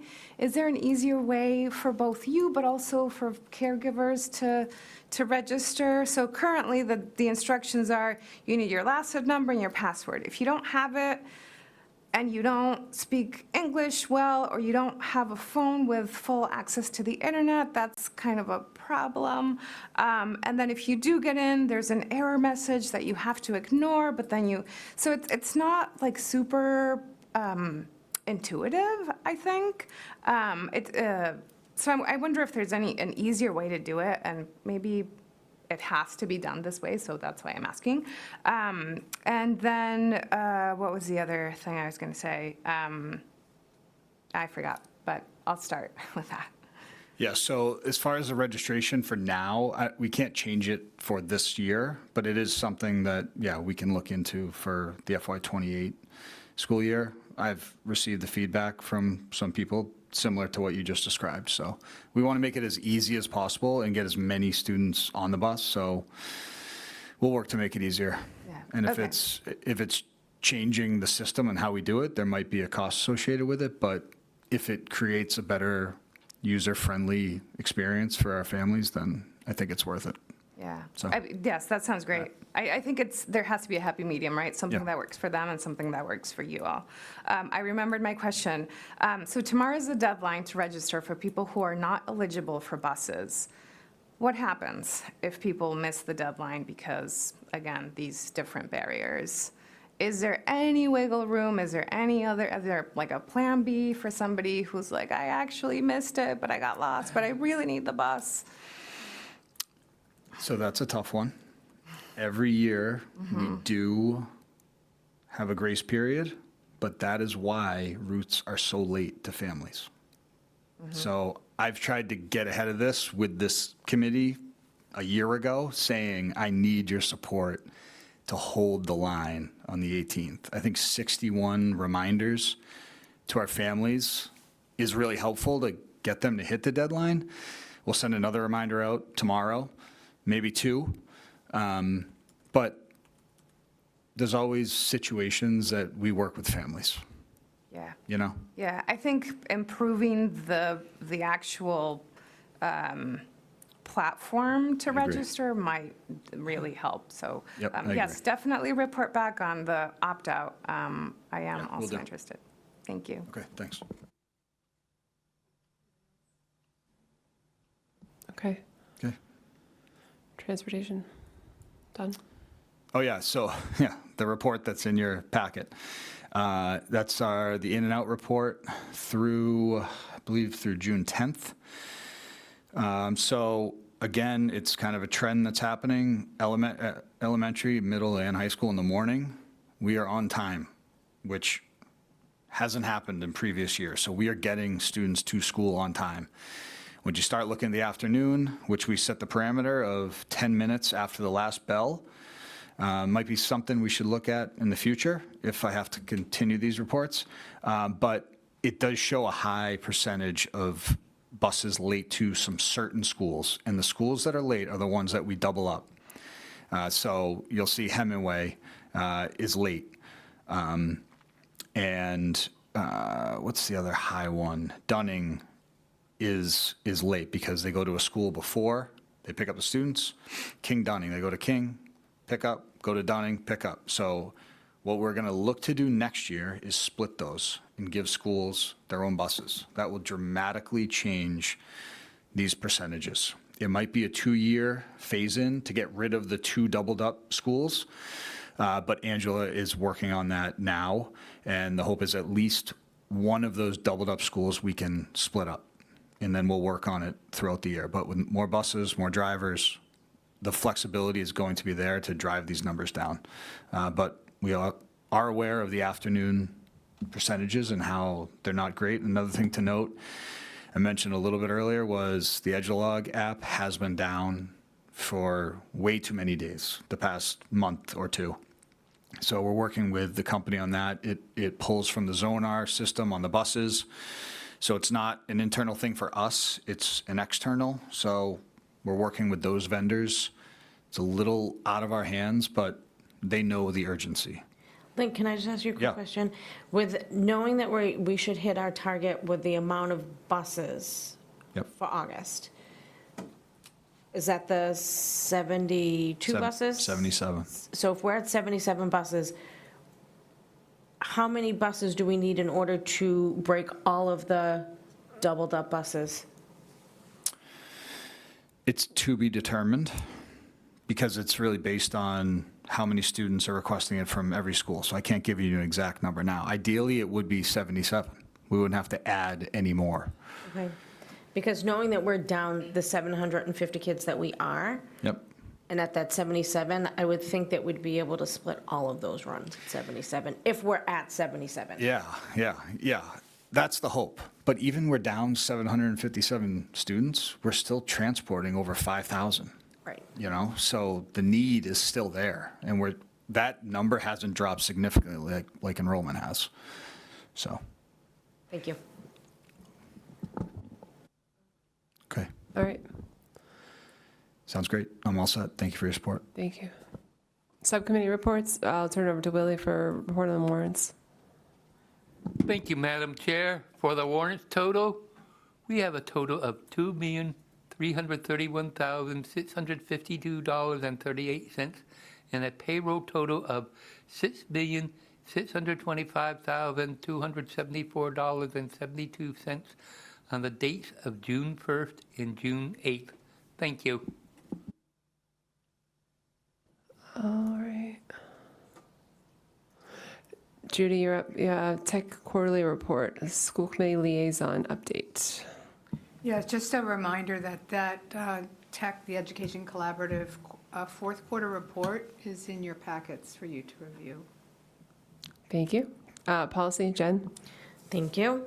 The Policy Subcommittee met on June 16th and reviewed several policies based on recent updated DESE MASC guidance, including policy JKAA, restraint of students in the Framingham Public Schools, which has a new proposed policy name of timeout, seclusion, and physical restraint. This policy was previously reviewed and approved by the Health and Wellness Subcommittee on May 18th and was drafted with Attorney Michael Joyce.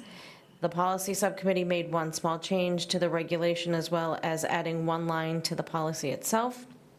Once approved, the regulation will be linked in the policy. The policy has a deadline of needing to be updated and submitted to DESE by August 16th, which is why the first reading on the policy is this evening. Two other policies were approved for updates and will be placed on the next agenda for the first reading and include policy ECAB, access to building and ground, and JFBB, Mass Interdistrict School Choice Program, and two policies that were not currently in Framingham's policy manual will be discussed further in the subcommittee, which are EEAEA, Bus Driver Examination and Training, and KBG, Parent Advisory Councils. I will look for a motion to approve policy JKAA for a first reading. So moved. Second. Moved by Ms. Barnhill, second by Mr. Robles. Any discussion?